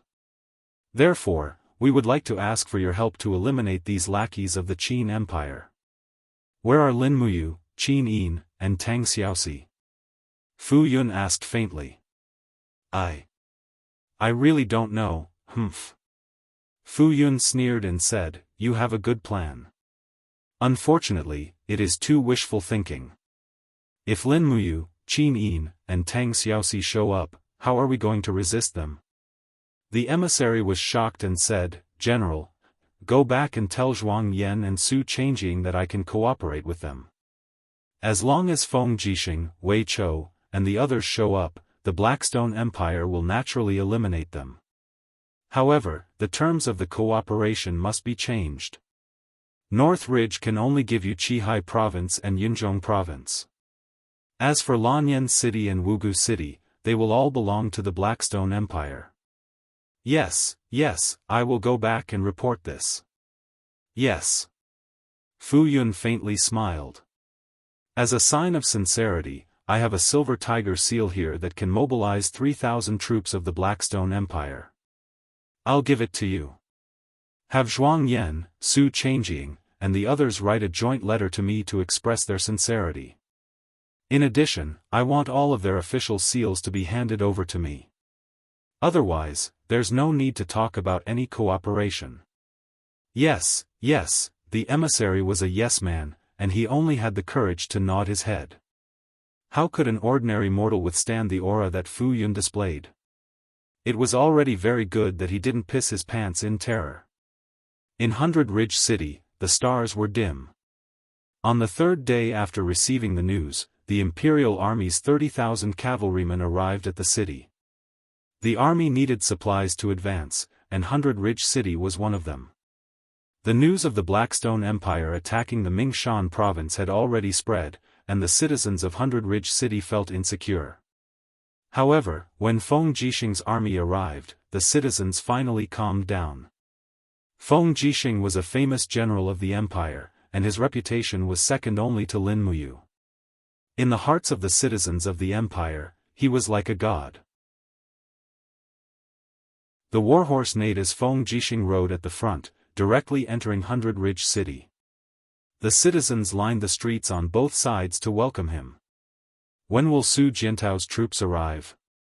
Feng Jixing asked. At the side, Luo Yu cupped her fists and said respectfully, 1 day later. Su Jiantao only has 10,000 cavalrymen under him, so he will lead the cavalrymen and infantry to protect the supply wagons and equipment. It is estimated that he will bring a total of 20 deicide cannons, 300 magic crystal cannons, and close to 20,000 artillery shells. Humph, Su Jiantao, that bastard. The corners of Feng Jixing's mouth curled up. You indeed knows how to make good use of people. This Su Jiantao is steady in his conduct, unlike Zhang Wei who is impatient and rash. He can indeed be considered a general who can take charge of an entire area. However, it seems that it will be a little too late for him to arrive. I'm afraid that Xiang Yu won't be able to withstand Lu Yan's offensive. If Shangyang City is breached, then the situation in Lingnan will be on the verge of collapse. Zhang Wei grinned. I think that commander is worrying too much. Xiang Yu isn't that weak, and Lu Yan isn't that powerful. What's more, Shangyang City has several deicide cannons and over 100 magic crystal cannons. I don't believe that Xiang Yu's troops will be so easily crushed. Moreover, Shangyang City is sturdy and has ample resources. It won't be a problem for them to hold out for a month. That's true, but if something unexpected happens, how will we deal with it? Feng Jixing looked southward, his eyes filled with worry. Luo Yu coughed and said, Commander, are you worried that Xiang Yu will rebel? Feng Jixing smiled faintly. I don't know what I'm worried about either. As for Xiang Yu, his loyalty to Her Highness Yin is still trustworthy. However, it's hard to say whether a person can maintain his faith in a difficult situation. If we delay, I'm afraid that we will disappoint Xiang Yu. Therefore, the earlier we arrive at Shangyang City, the better. Then what do you plan to do, Commander? Order the army to rest here for a day. The day after tomorrow, when Su Jiantao's troops arrive, they will immediately bring his cavalry to reinforce Shangyang City. Then, Luo Yu's expression was a little worried as she said, what about the National Army? By this time tomorrow, the front of the National Army might have already arrived. Are we going to hand Hundred Ridge City over to the National Army? Bring the National Army with you. Yes. The next day, Su Jiantao led an army of 50,000 troops to Bailing City and joined forces with Feng Jixing. Together with the National Army's tens of thousands of troops, they headed for Shangyang City together. At this time, the situation outside Shangyang City was already tense. The sun was high up in the sky, and it was almost noon. The Iha country's army of 100,000 was in formation outside the city. On the city wall, Xiangyu held his bloodthirsty spear and looked coldly into the distance. There was a rider galloping towards them, holding the flag of the Iha country. He seemed to be a negotiator. "Don't shoot. Let him come to the city wall," Xiangyu said faintly. A group of archers lowered their bows. Below the city wall, the general holding the flag of the Iha country had a pockmarked face. He was about 30 years old and wore the title of captaincy. He looked at the city wall from afar and shouted, "Where is Dukyu?" Xiangyu leaped up and stood proudly in the air. "I'm here." The pockmarked face laughed loudly. "Dukyu, do you still remember me, Lu Yang? Cousin Lu Zhao, Lu Yang. I remember you. Dukyu indeed has a good memory." Lu Yang laughed. This time, Commander Qin Yi led 100,000 troops to form an alliance with the Blackstone Empire to recover the lost land in Lingnan. Wherever the army passed, it was like the autumn wind sweeping away the fallen leaves. Dukyu is a smart man. Don't be like a mantis trying to stop a chariot. You can also gain the reputation of a marquis. What do you think, Dukyu? Xiangyu laughed loudly. The remnants of the Iha country are like stray dogs. Now, they are being held hostage by the bandits of the Blackstone Empire. Please go back and tell Qin Yi that the only reason the Iha country has been defeated again and again for the past 10 years is that it does not have a true backbone. Your entire country is a bunch of spineless trash. If you had half the tenacity and bravery of the Qin Empire, would you have fallen to such a state? You. Lu Yang was furious. He pointed his spear at Xiangyu and said, "Are you really going to put up a stubborn resistance?" Xiangyu smiled faintly. "If the Iha country wants to attack the city, then attack. What's with all this nonsense? Lu Yang, you are Lu Zhao's cousin. Although you are not as powerful as Lu Zhao, your ability to bend your knees is not inferior to Lu Zhao's. Fine, just you wait." Lu Yang left with a red face. On the city wall, the old general Lu Yongchang frowned. "Dukyu, why did you provoke Lu Yang? Once this kind of villain goes crazy and bites people, it will be terrible." Xiangyu's eyes were cold. He suddenly looked up at the sky and sighed. I need to give the world an explanation. I need to give an explanation to the ancestors of the Xiang family. What explanation? Xiangyu said faintly, "For so many years, there have been rumors in the empire that I colluded with Qin Yi and the Iha country. They say that I, Xiangyu, am not a subject of the Qin family. Now is a great opportunity. Even if I have to bleed dry, I will prove to the world that the word betrayal has never been in the Xiang family's teachings." Lu Yongchang was speechless. Perhaps Xiangyu was right. They had to face the Iha country. A bloody battle was coming. Below the city, the war drums rumbled. The Iha country's formation began to change. Large-scale siege chariots and scaling ladders appeared among the crowd. They approached the city under the protection of the heavy shield-bearers. Lu Yongchang raised his arm. "Aim the magic crystal cannons. Once they are within range, fire immediately. But remember, don't waste any cannonball. Fire one every 15 minutes. Just delay the Iha country's attack. There is no need for us to waste time with the Iha country.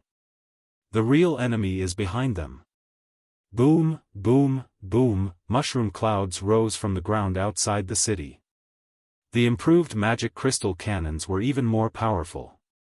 The difference in equipment between the two sides was too great. The Iha country did not even have a single heavy cannon. How could they be a match? In the blink of an eye, they had already suffered heavy losses. Many soldiers even lost their will to fight and began to retreat. "Don't retreat. Attack with me." Lu Yang raised his long saber and shouted loudly. But it seemed to be meaningless. A large number of Iha country soldiers still retreated. They were already scared out of their wits by the power of the magic crystal cannons. Qin Yi and Qin Huan stood on the general's platform in silence. Right at this moment, there was chaos in the rear. A group of sea and mountain army soldiers on warhorses had arrived. Lu Yan held his long sword and shouted, "Qin Yi, where is your law enforcement team? Why aren't you enforcing the law immediately when there are deserters?" Qin Yi said shakily, "Commander Lu Yan, the enemy's cannons are too powerful. We also, what nonsense are you spouting?" Lu Yan roared. "Orders must be strictly enforced. Deserters must be severely punished. Men, come with me and kill them. Behead anyone who turns back." Hundreds of Blackstone Empire cavalry raised their sabers and charged over. Without any explanation, they began to kill the Iha country soldiers. "Bastard!" On the general's platform, Captain Si Lin Sun unsheathed his sword and roared, "Lu Yan is too much. I can't take it anymore. I'd rather fight to the death with the Blackstone Empire than suffer this humiliation." In the distance, Lu Yan raised his eyebrows and said, "Yo, it's rare for the Iha country to have a general with backbone. Come, I'll wait for you to kill me." Qin Huan hurriedly shouted, "Lin Sun, are you crazy? You're a soldier. How can you go against your superiors without orders? Retreat immediately." Lin Sun gritted his teeth but didn't retreat. "Men, disarm and drag him down," Qin Yi said indifferently. "Commander." Lin Sun's eyes were filled with tears. "We've been bullied to this extent.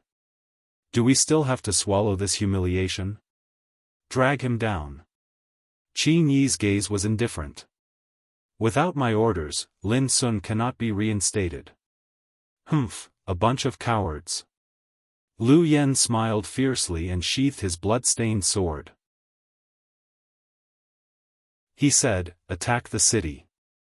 Kill anyone who dares to fight."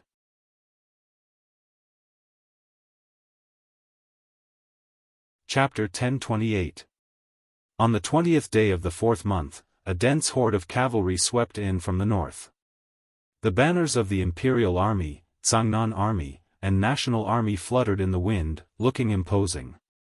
However, when the army was about 20 li away from Shangyang City, Feng Jixing ordered them to stop and set up camp, forming a standoff with the Blackstone Empire's army.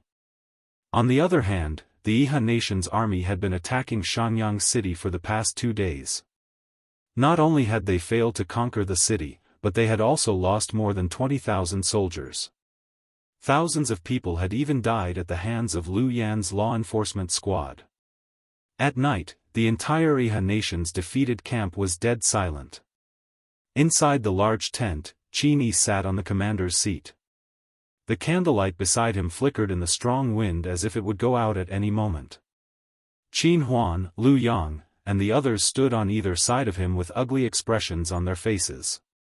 "We cannot continue attacking like this." Qin Huan gritted his teeth.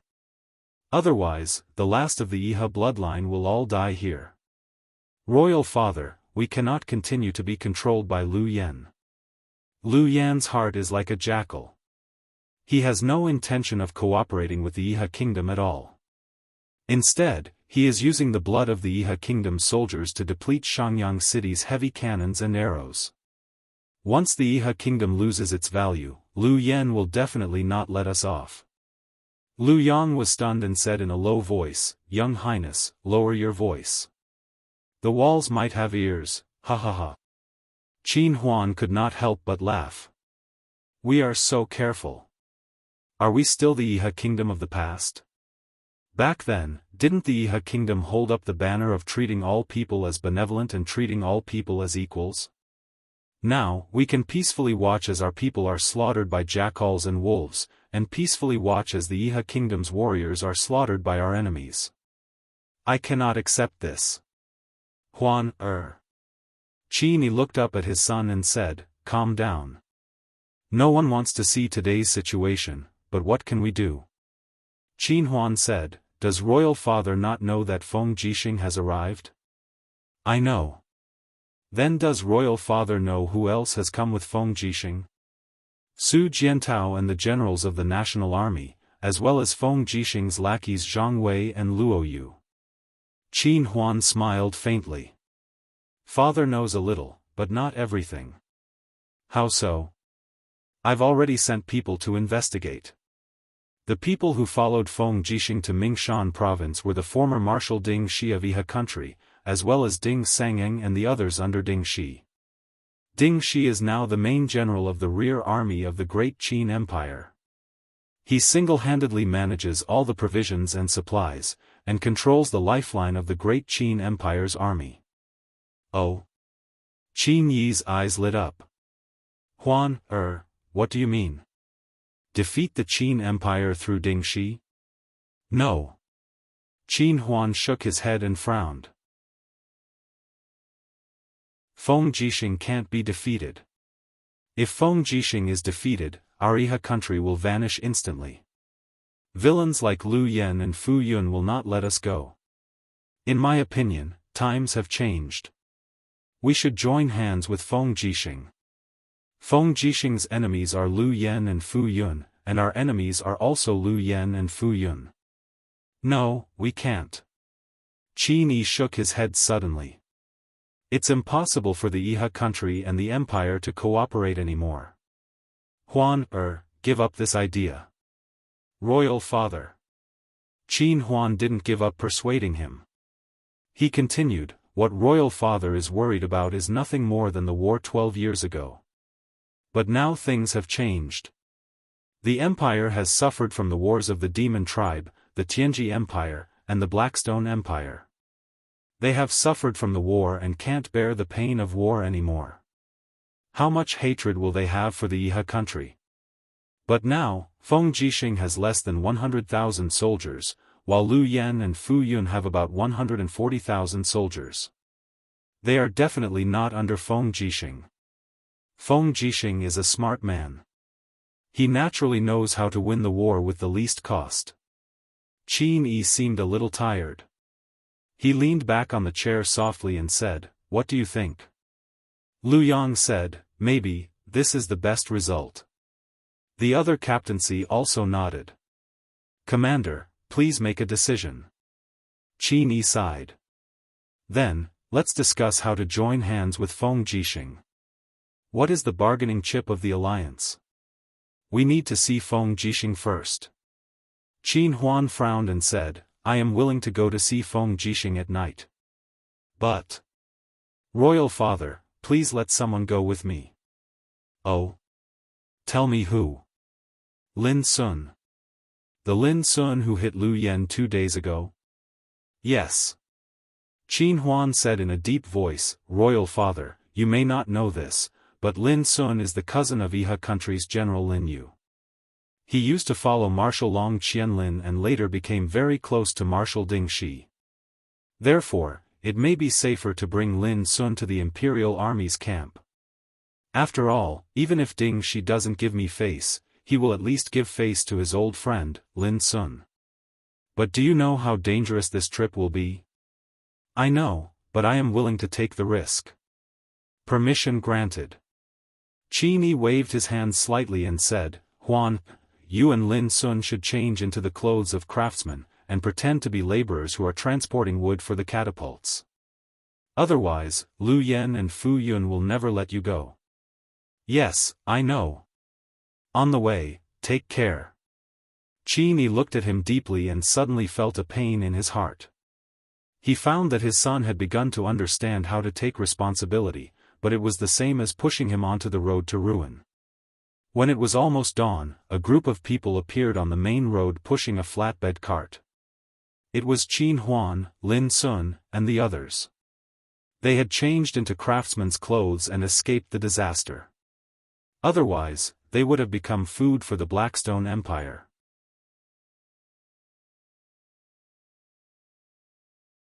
I'm here on behalf of Father Qin Yi to discuss military affairs with General Feng.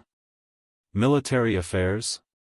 Feng Jixing smiled faintly, Young Highness who only knows how to flirt and have fun in Xiaoyao, what kind of military affairs can you discuss? Qin Huan gritted his teeth. General Feng is too prejudiced against me. I only want to cooperate with you and bring some news that might interest you, General Feng. General Feng is naturally a famous general, but I'm afraid General Feng doesn't know how many dragon riders Lu Yen and Fu Yun have, where their dragon riders reside, where the dragon's food comes from, where the rations for their 150,000 troops are located, and where their water source comes from. I know all of these very well. Feng Jixing became serious. Then, how do you want to cooperate, Young Highness? We'll work together to annihilate Lu Yan's troops. Together with Xiang Yu's troops in Shenyang City, we'll have 3 armies. We'll definitely be able to defeat Lu Yan's troops in one fell swoop. Then, what's the bargaining chip? Qin Huan took a deep breath. Let our Iha nation return to Lingnan and have a place to rest. In your dreams. Feng Jixing said coldly, there's only one way for Iha nation. Kneel down and surrender to me, surrender to my Qin Empire. Otherwise, the day I, Feng Jixing, defeat Lu Yan's troops will be the day you die. Maybe, you'll become Lu Yan's food before that day comes. Young Highness, why don't you kneel down? As he spoke, Feng Jixing's divine power came out of his body. His caste immortal personality glowed with a domineering light. His realm spread out instantly, making people feel like they were in a raging purgatory. Qin Huan frowned and his body trembled violently. He couldn't help but slowly lower his body and kneel in front of Feng Jixing. His voice trembled, Qin Huan. Qin Huan is willing to surrender.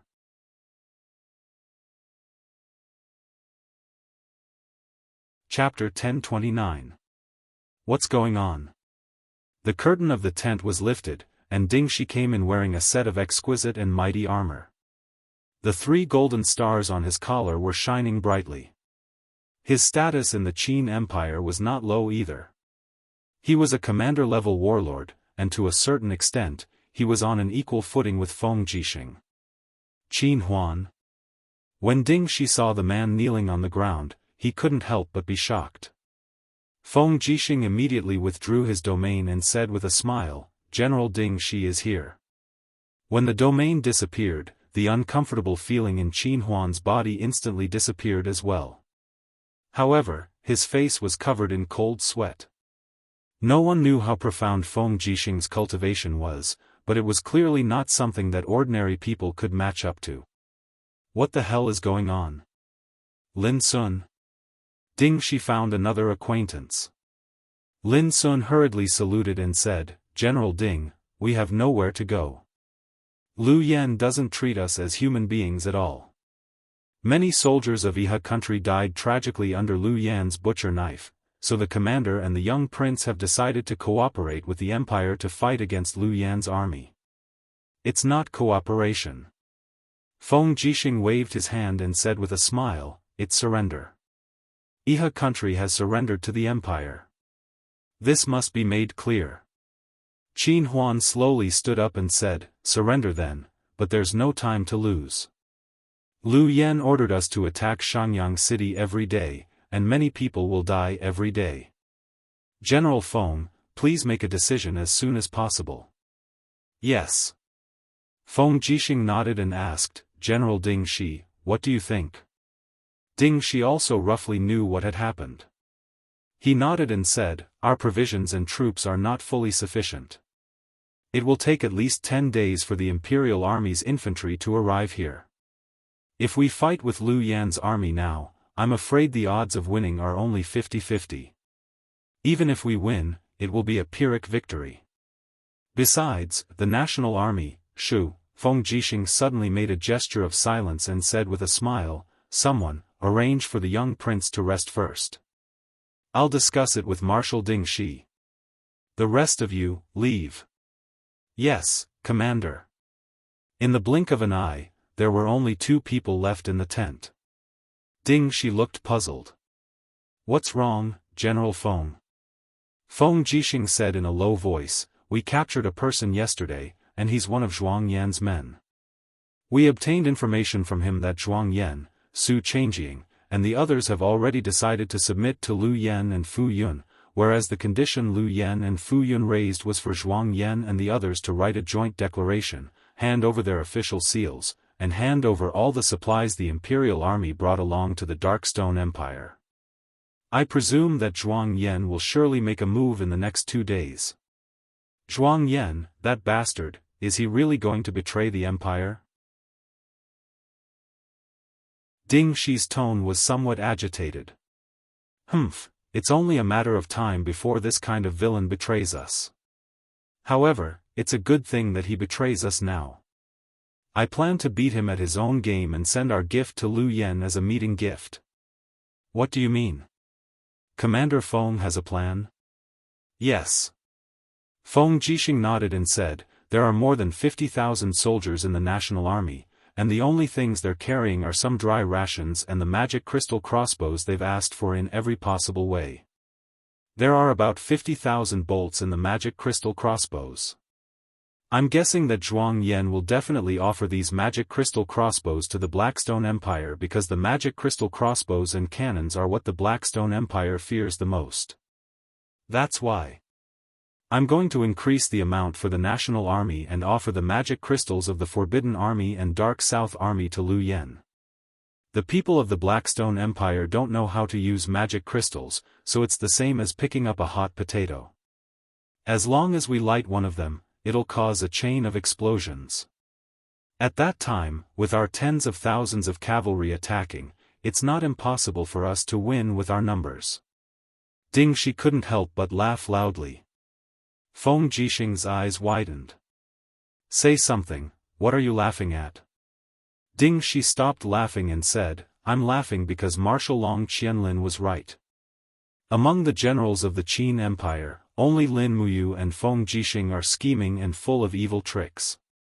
There's no idea you can't come up with. Now it looks like it's true. Others attack me and Ayu. Let me ask you, is this idea feasible? It's feasible. Ding Shi nodded. But it's also difficult. First of all, how will you add the magic crystals of the Forbidden Army and Dark South Army to the National Army's gift? That's the first problem. Ha ha ha. Feng Jixing laughed and patted Ding Shi's shoulder. Brother, you're not as good as me. Do you know that Zhuang Yan has 4 great generals?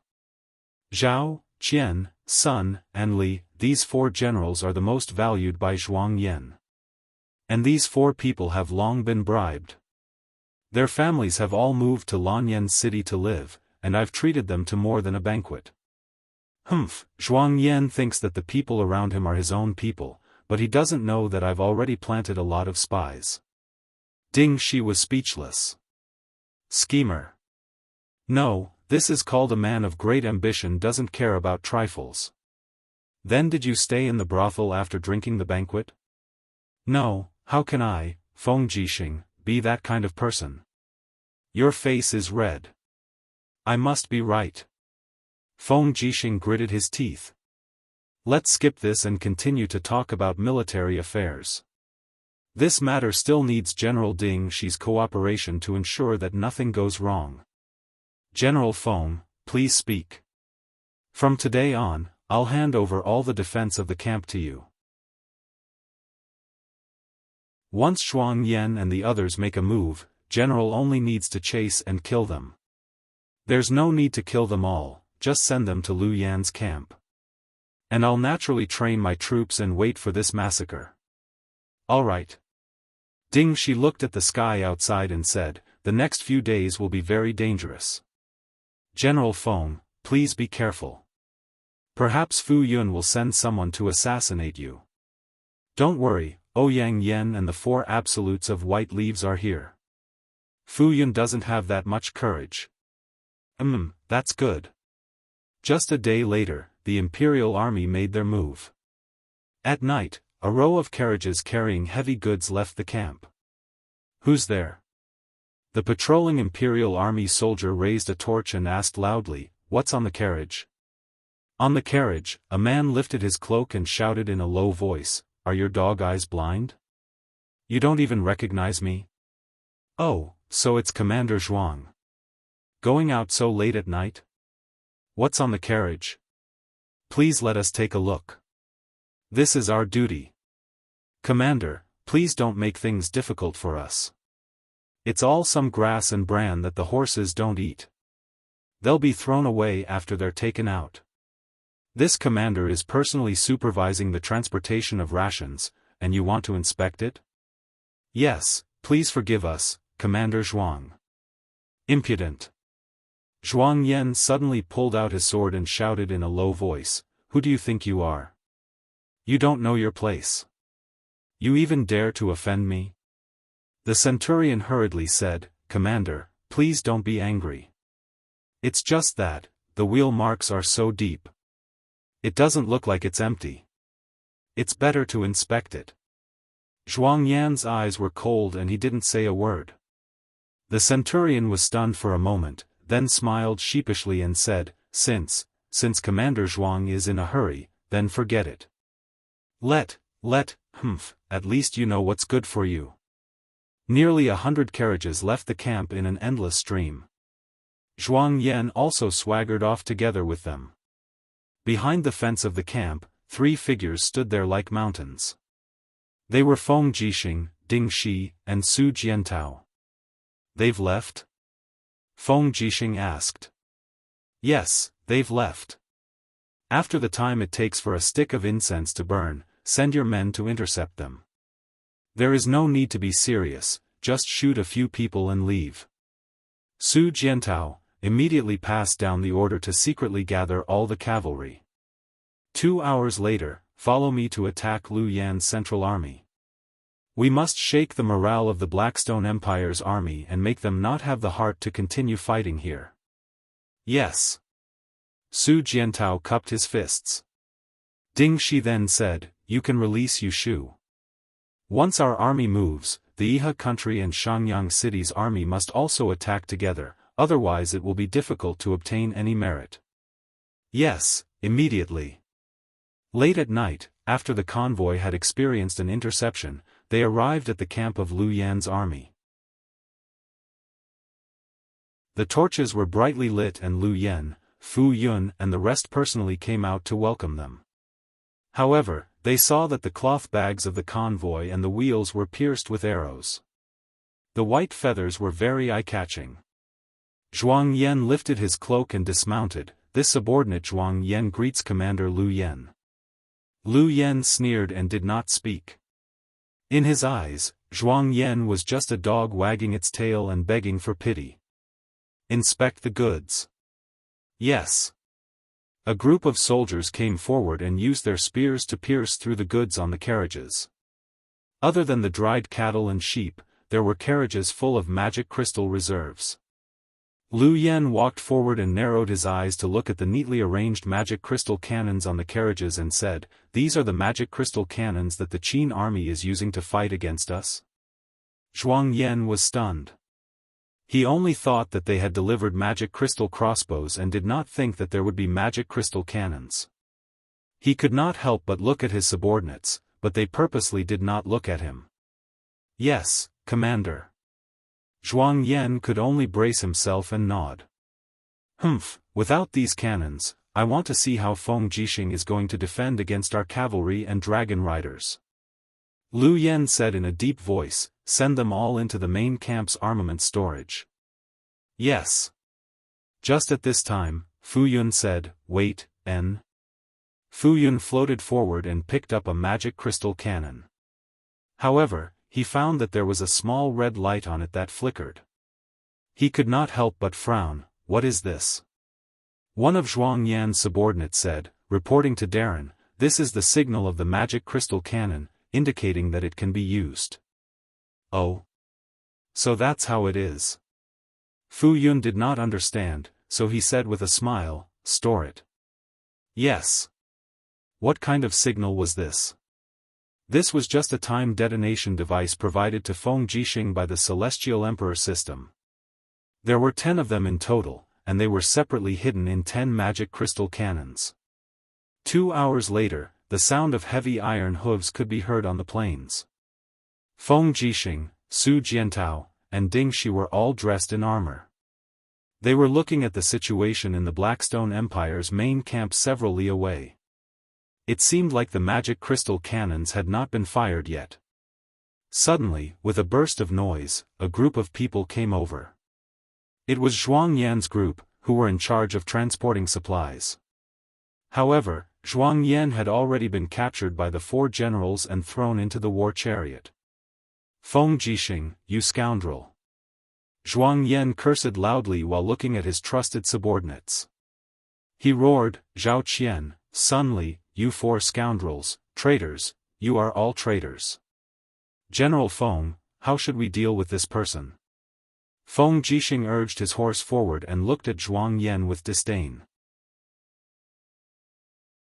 He smiled and said, "Zhuang Yan, Su Changjing, Lu Xiu, and the others have committed treason. According to the law, they should be executed. Men, behead Zhuang Yan and use his blood as a sacrifice to the flag." "Yes." Zhuang Yan cursed as his head was chopped off. Blood splattered 3 feet and dyed half of the Imperial Army's flag red. Right at this moment, the light from the magic crystal cannon suddenly soared into the sky. The detonation was a success. Feng Jixing slowly pulled out the azure dragon saber and shouted in a low voice, "Brothers, charge into the main camp. It is time to render meritorious service to the country."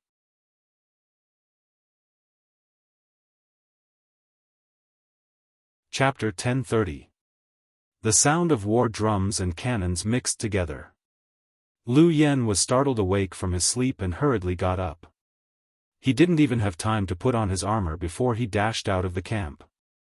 However, he only saw flames soaring into the sky from the armory in the distance. Countless soldiers and warhorses were howling in pain within the flames. In that instant, Lu Yen felt as if his heart had been pierced by a sharp knife. His face was pale as he raised his sword and roared, "What's going on? What exactly is going on?" A Chiliarch ran over in a sorry state and said while trembling with fear, "Commander, an explosion occurred in the warehouse. It's those magic crystal cannons that Zhuang Yan donated exploded on their own, triggering a series of explosions. A total of 13 warehouses were affected by the explosions. Most of the tents along the way were also destroyed. We suffered heavy losses. Why did the magic crystal cannons explode?" Lu Yen was so angry that his voice trembled. Why did they explode? The Chiliarch couldn't answer. At this moment, several figures descended from the sky. It was Fu Yun and a few dragon riders. "Commander, we must make a decision quickly and stabilize the army's morale. Otherwise, the army might collapse," Fu Yun said in a low voice. "Where's Bailey Yen? Where is Bailey Yen?" Lu Yen was bold but not astute. At this moment, he could only think of the army's #1 strategist, Bailey Yen. In the darkness, a group of people ran over. Someone shouted, "Mr. Yen is here." Sure enough, Bailey Yen didn't even put on his robes in a hurry. His eyes reflected the flames in the distance. He said, "What exactly happened?" "The warehouse exploded. It was those magic crystal cannons." "We still don't know why," Lu Yen said. Bailey Yan's body trembled slightly. "We were tricked." Lu Yen and Fu Yun were stunned at the same time. Tricked? Zhuang Yan must have already been seen through. This is Feng Jixing's plan. Bailey Yen clenched his fists. His face was ashen. We underestimated Feng Jixing too much. We also overestimated the intelligence of Zhuang Yan, Su Changjing, and the others. Sir, just tell me what we should do now. Lu Yan's face was full of pain. Now that the camp has been ambushed by the magic crystal cannons, and the morale of the army has been shaken, there is nothing we can do to change the situation. We cannot be trapped here. Feng Jixing's subordinates must be arriving soon. Give the order immediately. Dispatch the best team to fight Feng Jixing outside of the camp, and the rest of the people will evacuate the camp with the supplies and go to Lai City. Yes, Lai City. Bailey Yen was slightly at a loss for what to do. His forehead was covered in sweat, and a layer of steam came out from the roasting of the flames. He said, Lai City wasn't heavily damaged when it was captured, and it can be used as a temporary resting place for us. Hurry up, or else it'll be too late. All right. Lu Yen raised his sword and shouted, Where are Fan Ping and Zhang Chao? Among the group of generals, 2 people stood out. Immediately lead a total of 10,000 elite soldiers from your headquarters to the north of the camp and form a formation to fight against Feng Jixing's troops. Cover the retreat of the 3 armies. Do it immediately without delay. Yes, Commander. The 2 generals cupped their hands and left. Lu Yen, on the other hand, couldn't help but tremble. He knew that Feng Jixing was powerful, but he didn't know that Feng Jixing was this powerful, to the point where he could penetrate every opening. Fu Yun's eyes were cold as he said, I will lead the dragon riders to assist in the battle. Otherwise, these mortals won't be able to stop Feng Jixing for the time it takes to drink a cup of tea. Thank you, Lord Fu Yun. Then, let's meet at Lai City. Yes, Commander, let's go. Under the veil of night, the Darkstone Empire's army that was a mix of over 10,000 infantry and cavalry charged out of the campsite and got into formation in the north. Not long after, the dense sound of horse hooves sounded out, and the forest rumbled as the earth trembled. No one knew how many people had come. Fan Ping was a young general, and his face was still somewhat childish. Holding a battle axe in his hand, he said, Can we stop Feng Jixing's army? The brave have no fear. We are not afraid of Feng Jixing, so naturally, we won't lose to Feng Jixing. Zhang Chao drew his sword and shouted, Long contradiction formation, prepare to defend. The best way to defend against cavalry was to use pikemen. A 3-meter-long steel spear could pierce through the bodies of cavalry and horses, and it was cheap to build.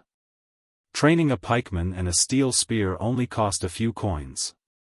However, it was different for heavy cavalry. Each heavy cavalry had to be equipped with at least 2 horses, and each horse had to be maintained by a specialist. Adding on the saddle, armor, and spear, the cost of 1 heavy cavalry was equivalent to the cost of 5 pikemen. If they could trade 1 for 1, it would be worth it. This was also Zhang Chao's wishful thinking. After a long period of war, the Qin Empire's cavalry was already quite sparse, and Feng Jixing had spent who knew how much money to create the 30,000 imperial guards.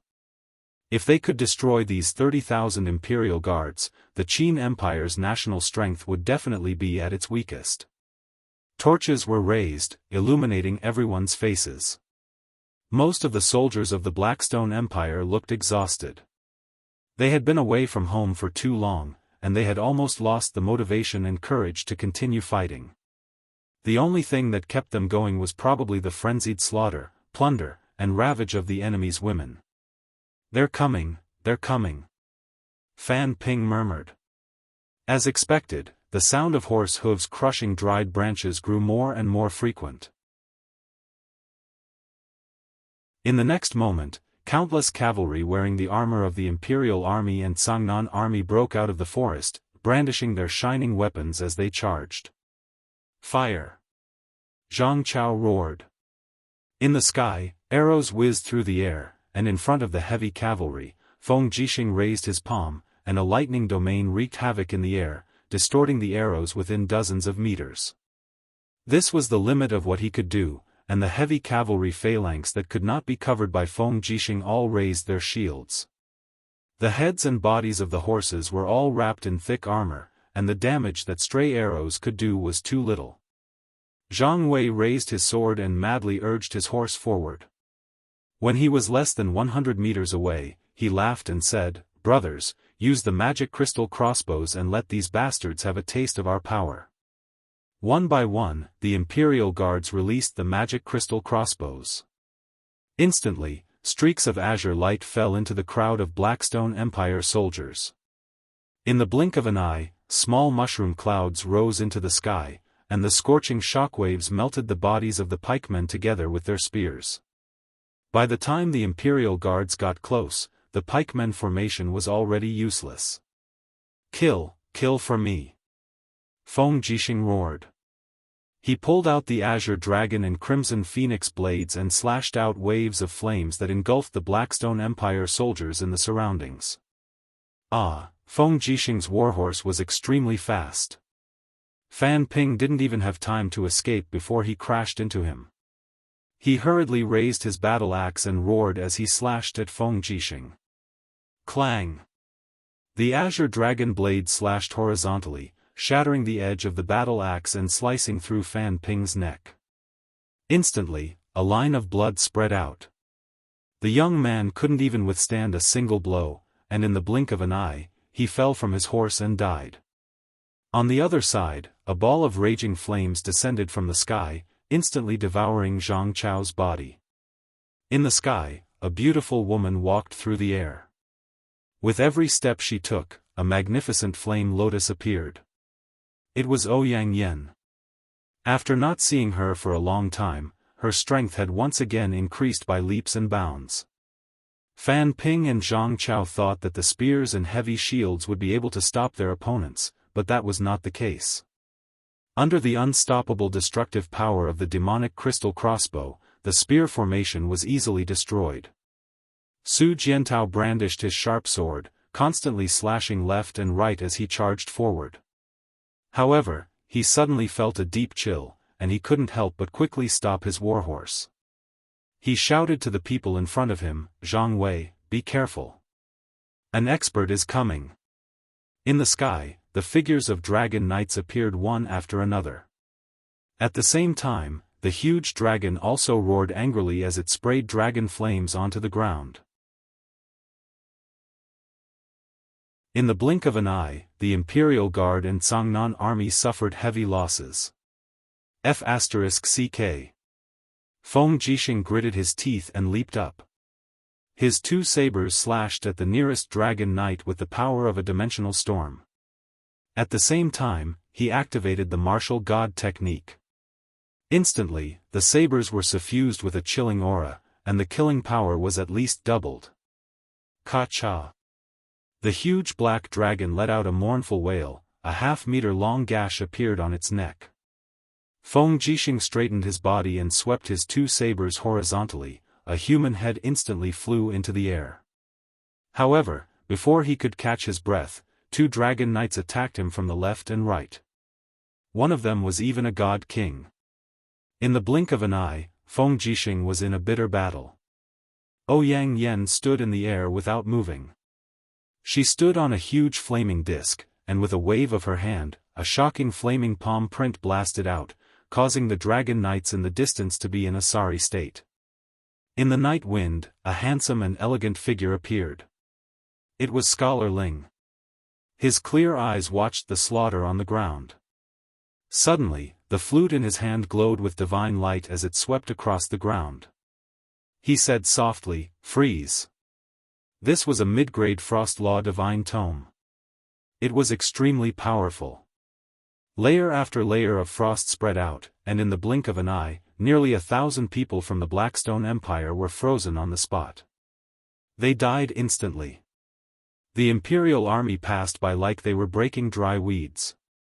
With just a light touch, the enemies were turned into a pile of ice fragments. On the ground, the roars of the Beeman King rose and fell. He had already turned into a blood-colored ball of light and was slaughtering everywhere. Suddenly, he rose from the ground and pierced a dragon knight's abdomen. He was extremely powerful. Clang! Amidst the scattering of sparks, Feng Jixing's twin sabers were only able to force back Fu Yun's dragon sword. Gusts of raging wind swept through the surroundings, and Fu Yun's expression was extremely unsightly. He knew that Feng Jixing was very powerful, but he didn't expect that this person had actually advanced to such a level. The saber chi contained sharp flames, wind, and lightning laws, making it impossible to defend against. "My lord, we have lost. Let's go." In the sky, a dragon knight shouted loudly. One of his arms had been chopped off, and blood was flowing non-stop.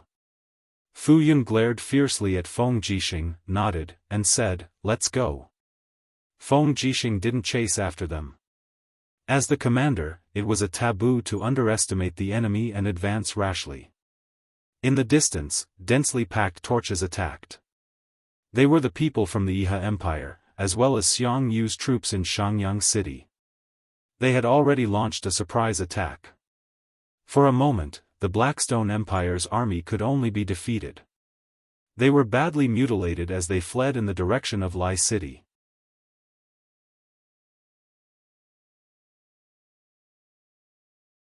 Chapter 1031.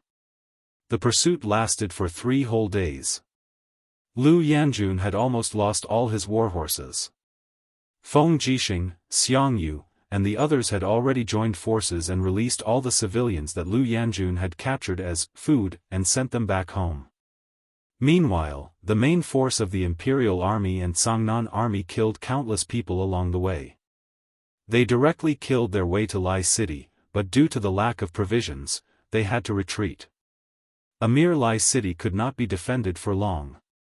Lu Yanjun's fate was already at its end. 2 days later, they returned to Xiangyang City. The city was decorated with lanterns and streamers, as if the Shangxi festival had come again.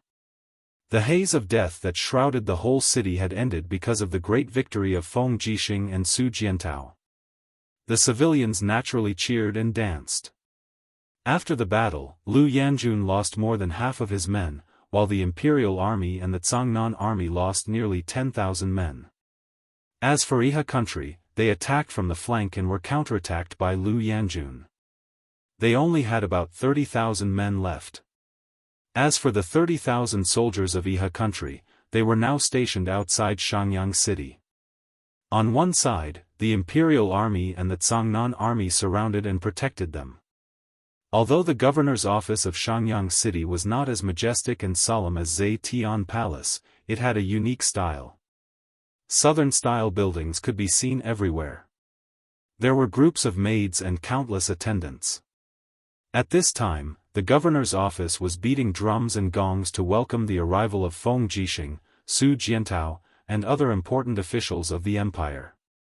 This first celebration banquet must be unique and extremely luxurious. At the banquet, Feng Jixing sat in the host's seat.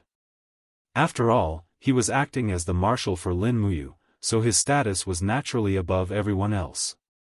Next in order were Su Jiantao, Xiang Yu, Ding Shi, Ouyang Yan, Ling Shusheng, Zhang Wei, Luo Yu, and others. The commander-in-chief of Iha country, Qin Yi and Qin Huan, sat after the 20th place. The people next to them had even been reduced to kiliarchs. Qin Yi, on the other hand, looked calm as he sat there without saying a word. Qin Huan looked a little angry. He seemed to be very dissatisfied with the seating arrangement. After all, the social status in the Qin Empire was very clear. The seating arrangement meant the level of status. Obviously, Feng Jixing did not take the people of Iha country seriously at all. Feng Jixing raised his cup, pondered for a moment, then stood up and said in a clear voice, "When Her Highness Lin General, and Princess Shi were in closed-door cultivation, we were guarding the empire's borders. Now that the bandits have invaded our borders, all of us have worked together to chase Lu Yan and the others to Lai City. As long as we have sufficient supplies and fodder, we will be able to sweep them away in one fell swoop. This battle will definitely be decided based on merits. Please rest assured, everyone, Feng Jixing will record down every single merit and reward them together when Her Highness returns. The Empire will never mistreat those who have rendered meritorious service." Is this also considered a reward based on merit? Someone in the 7th row said indignantly. Feng Jixing looked over and smiled. "Who are you?" The man stood up. "I am Lu Yang, the lieutenant of the Iha Kingdom's 3rd Legion. 5 days ago, I led my men and charged into the heart of Lu Yan's army. I killed more than 5,000 men and lost more than 6,000 men. May I ask Commander Feng if this is considered a great achievement?" Yes, of course it is. Feng Jixing smiled faintly. Someone, come and take some of General Liu Yang's credit. Oh, I remember now. General Liu Yang's cousin seems to be Liu Zhao, who was ranked first among the 7 marshals of Iha country. Yes. Liu Yang was stunned. Then. General, do you remember what happened at Fire Badger Valley? If I remember correctly, Fire Badger Valley's general also participated, right? Feng Jixing's words were really simple, but there was killing intent in them. Who in the world didn't know that the 30,000 guards army of Fire Badger Valley was killed? That was the biggest humiliation and pain in Feng Jixing's life. He wouldn't be able to forget that painful memory. Naturally, he remembered his enemies clearly. Liu Yang lowered his head and his voice trembled. I am afraid that General Feng remembered wrongly. I was working under the commander and didn't participate in the Fire Badger Valley massacre with brother. It is good that you didn't. Feng Jixing's gaze was ice cold. If I find out, all of you can forget about escaping. All of you have to die. Not only Liu Yang, but even Qin Yi, Qin Huan, and a group of Iha nation's generals felt a chill in their hearts. Now, Feng Jixing's words were no longer as insignificant as before. Feng Jixing was now the commander-in-chief of the 3 armies. His words were the imperial edict, and no one could defy it. Qin Yi picked up the wine cup on the table and said, General Feng's memory is really good. However, since you said that, will General Feng start to look into what happened in the past? I won't. These are 2 separate matters. Feng Jixing cupped his fists and smiled. Don't worry, King Zhennan. Feng Jixing is not the kind of person who would do anything for personal gain. The Iha kingdom has made a great contribution in protecting the country and willingly submitting to the great Qin Empire. This is a good thing for the people in the world. However, before settling the matter of Lai City, I'm afraid there's one more thing that I need the Iha kingdom's army to do for me. What is it? Qin Huan asked. The National Army. Feng Jixing said lightly, nearly 50,000 National Army troops are camped 10 miles north. Their commander, Zhuang Yan, has already pleaded guilty and was executed. The National Army colluded with the enemy and committed treason. All officers above Kiliarchs must be executed, but the foundation of the National Army must not be harmed. After all, those soldiers are brave warriors of the Qin Empire. So, I need your brave soldiers to be on standby at all times. When I subdue the National Army, if anyone tries to rebel, they must be suppressed immediately. I wonder if South Protecting King is willing to carry out this task. Qin Yi nodded, his face neither sad nor happy. I am willing. I will listen to General Feng's instructions. Good. Feng Jixing poured a cup of wine and said, Come, Feng, toast all the soldiers of Iha country. You repent in time, which is the good fortune of the Qin Empire. I hope that we can fight the enemy side by side in the future and serve the Empire together. As for the rewards and official titles, I will ask Her Highness Yin when we return to Lanyan City. Everyone's contributions will be indispensable. Dozens of generals of Iha country said in unison, Thank you, General Feng. Qin Yi and his son were silent. At this point, what else could they say? They could only listen to what Feng Jixing said. However, Feng Jixing's intention of letting the Iha country troops suppress the rebel army of the National Army was so deep that it made people tremble. This famous general of the empire seemed to have the intention of watching the dogs bite each other. Qin Yi had no choice and could only do this. In order to protect the last bloodline of Iha country, he could only do this. He could only hope that Feng Jixing was a benevolent general and would not be ruthless. Thinking of this, Qin Yi inadvertently glanced at Qin Huan beside him and saw that there was gratitude on his face. It seemed that the province according to merit that Feng Jixing said had already affected him. Qin Yi smiled silently. This was also good. Perhaps. For days later, the army from the north of the ridge arrived 10 miles away. all 200,000 people of the national army were stationed in the plains and valleys. On the side were 50,000 people of the imperial army and tens of thousands of people of the Zhangnan army. On the 2nd of May, under Feng Jixing's order, 2,000 notices about the death of the national army's commander, Zhuang Yan, were sent to all the camps of the national army. Almost every centurion camp received a notice and every soldier of the national army knew about this news. In the notice, Feng Jixing ordered all centurions and chiliarchs of the national army to bring their men to the imperial army's camp within 3 days to disarm and accept reorganization and arrangement. Otherwise, they would be charged with treason. On the first day, nearly 100,000 soldiers of the national army disarmed themselves and accepted reorganization. On the second day, 40,000 people disarmed themselves. On the third day, 20,000 people disarmed themselves. However, there were still 40,000 soldiers who refused to disarm. They were the subordinates of Su Qianxia and Lu Xiyu.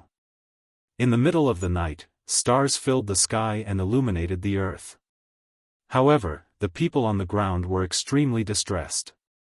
In the big tent, Lu Xiyu and Su Qianxia sat opposite each other and drank wine. Their faces were deathly pale. There are only 2 hours left. Brother Su, do you have an idea? Lu Xiyu asked. Su Qianxia shook his head. What idea can I have? We have offended Feng Jixing too much. Even if we disarm ourselves, will Feng Jixing let us go? Impossible. Feng Jixing and Lin Muyu have wanted to kill us for a long time. Then, Brother Su, what do you mean? We will die if we disarm ourselves, but we might have a chance of survival if we rebel. We have more than 40,000 soldiers. If we rebel against the empire, we can kill our way to Lai City and seek refuge with Lu Yen. Perhaps we can even take a boat from the southern border to the Blackstone Empire to serve Great Emperor Xiuan. This is our only chance of survival. Su Qianxia gritted his teeth and said each word firmly. Lu Xiyu suddenly raised his cup and drained it in one gulp. Then, he smashed the cup on the ground. Rebel! Pass down my order immediately. Follow me to kill our way out of the valley. Alright, we will kill our way out together. Yes. Under the starlight, Su Qianxia and Lu Xiyu's 40,000 soldiers did not even raise their torches. They just headed straight for the exit of the valley. However, they did not notice the dozens of magic crystal cannons that had been set up in the valley, as well as the tens of thousands of Iha country soldiers blocking the exit. In the forest on the hillside, Feng Jixing sat on a huge rock with a wine pot in his hand. He said, "It seems that they have made up their minds." Su Jiantao sneered. Su Qianxia and Lu Xiyu are 2 idiots. Do they really think that they can charge out of the valley with just these few people? General Feng, what should we do? Should we spare the lives of these 40,000 soldiers? No. There is no need to spare them, Feng Jixing waved his hand. We have given them too many chances. However, these 40,000 soldiers are still determined to follow Su Qianxia and Lu Xiyu. There is no need to spare them anymore. Pass down my order. Kill all of them. Spare none. Yes, I understand. Su Jiantao raised his hand. Immediately, the magic crystal cannons on the mountain spat out tongues of fire. In the next moment, the valley was in an uproar. In the midst of the chaos, Lu Xiyu held his sword and shouted, "Don't panic. Charge forward. Once we get out of here, we will have a chance of survival." At the entrance of the valley, a general was guarding with thousands of soldiers and horses. It was Lin Sun, Lin Yu's cousin. He could be considered the person that Feng Jixing and Su Jiantao thought the most of the Iha country's army.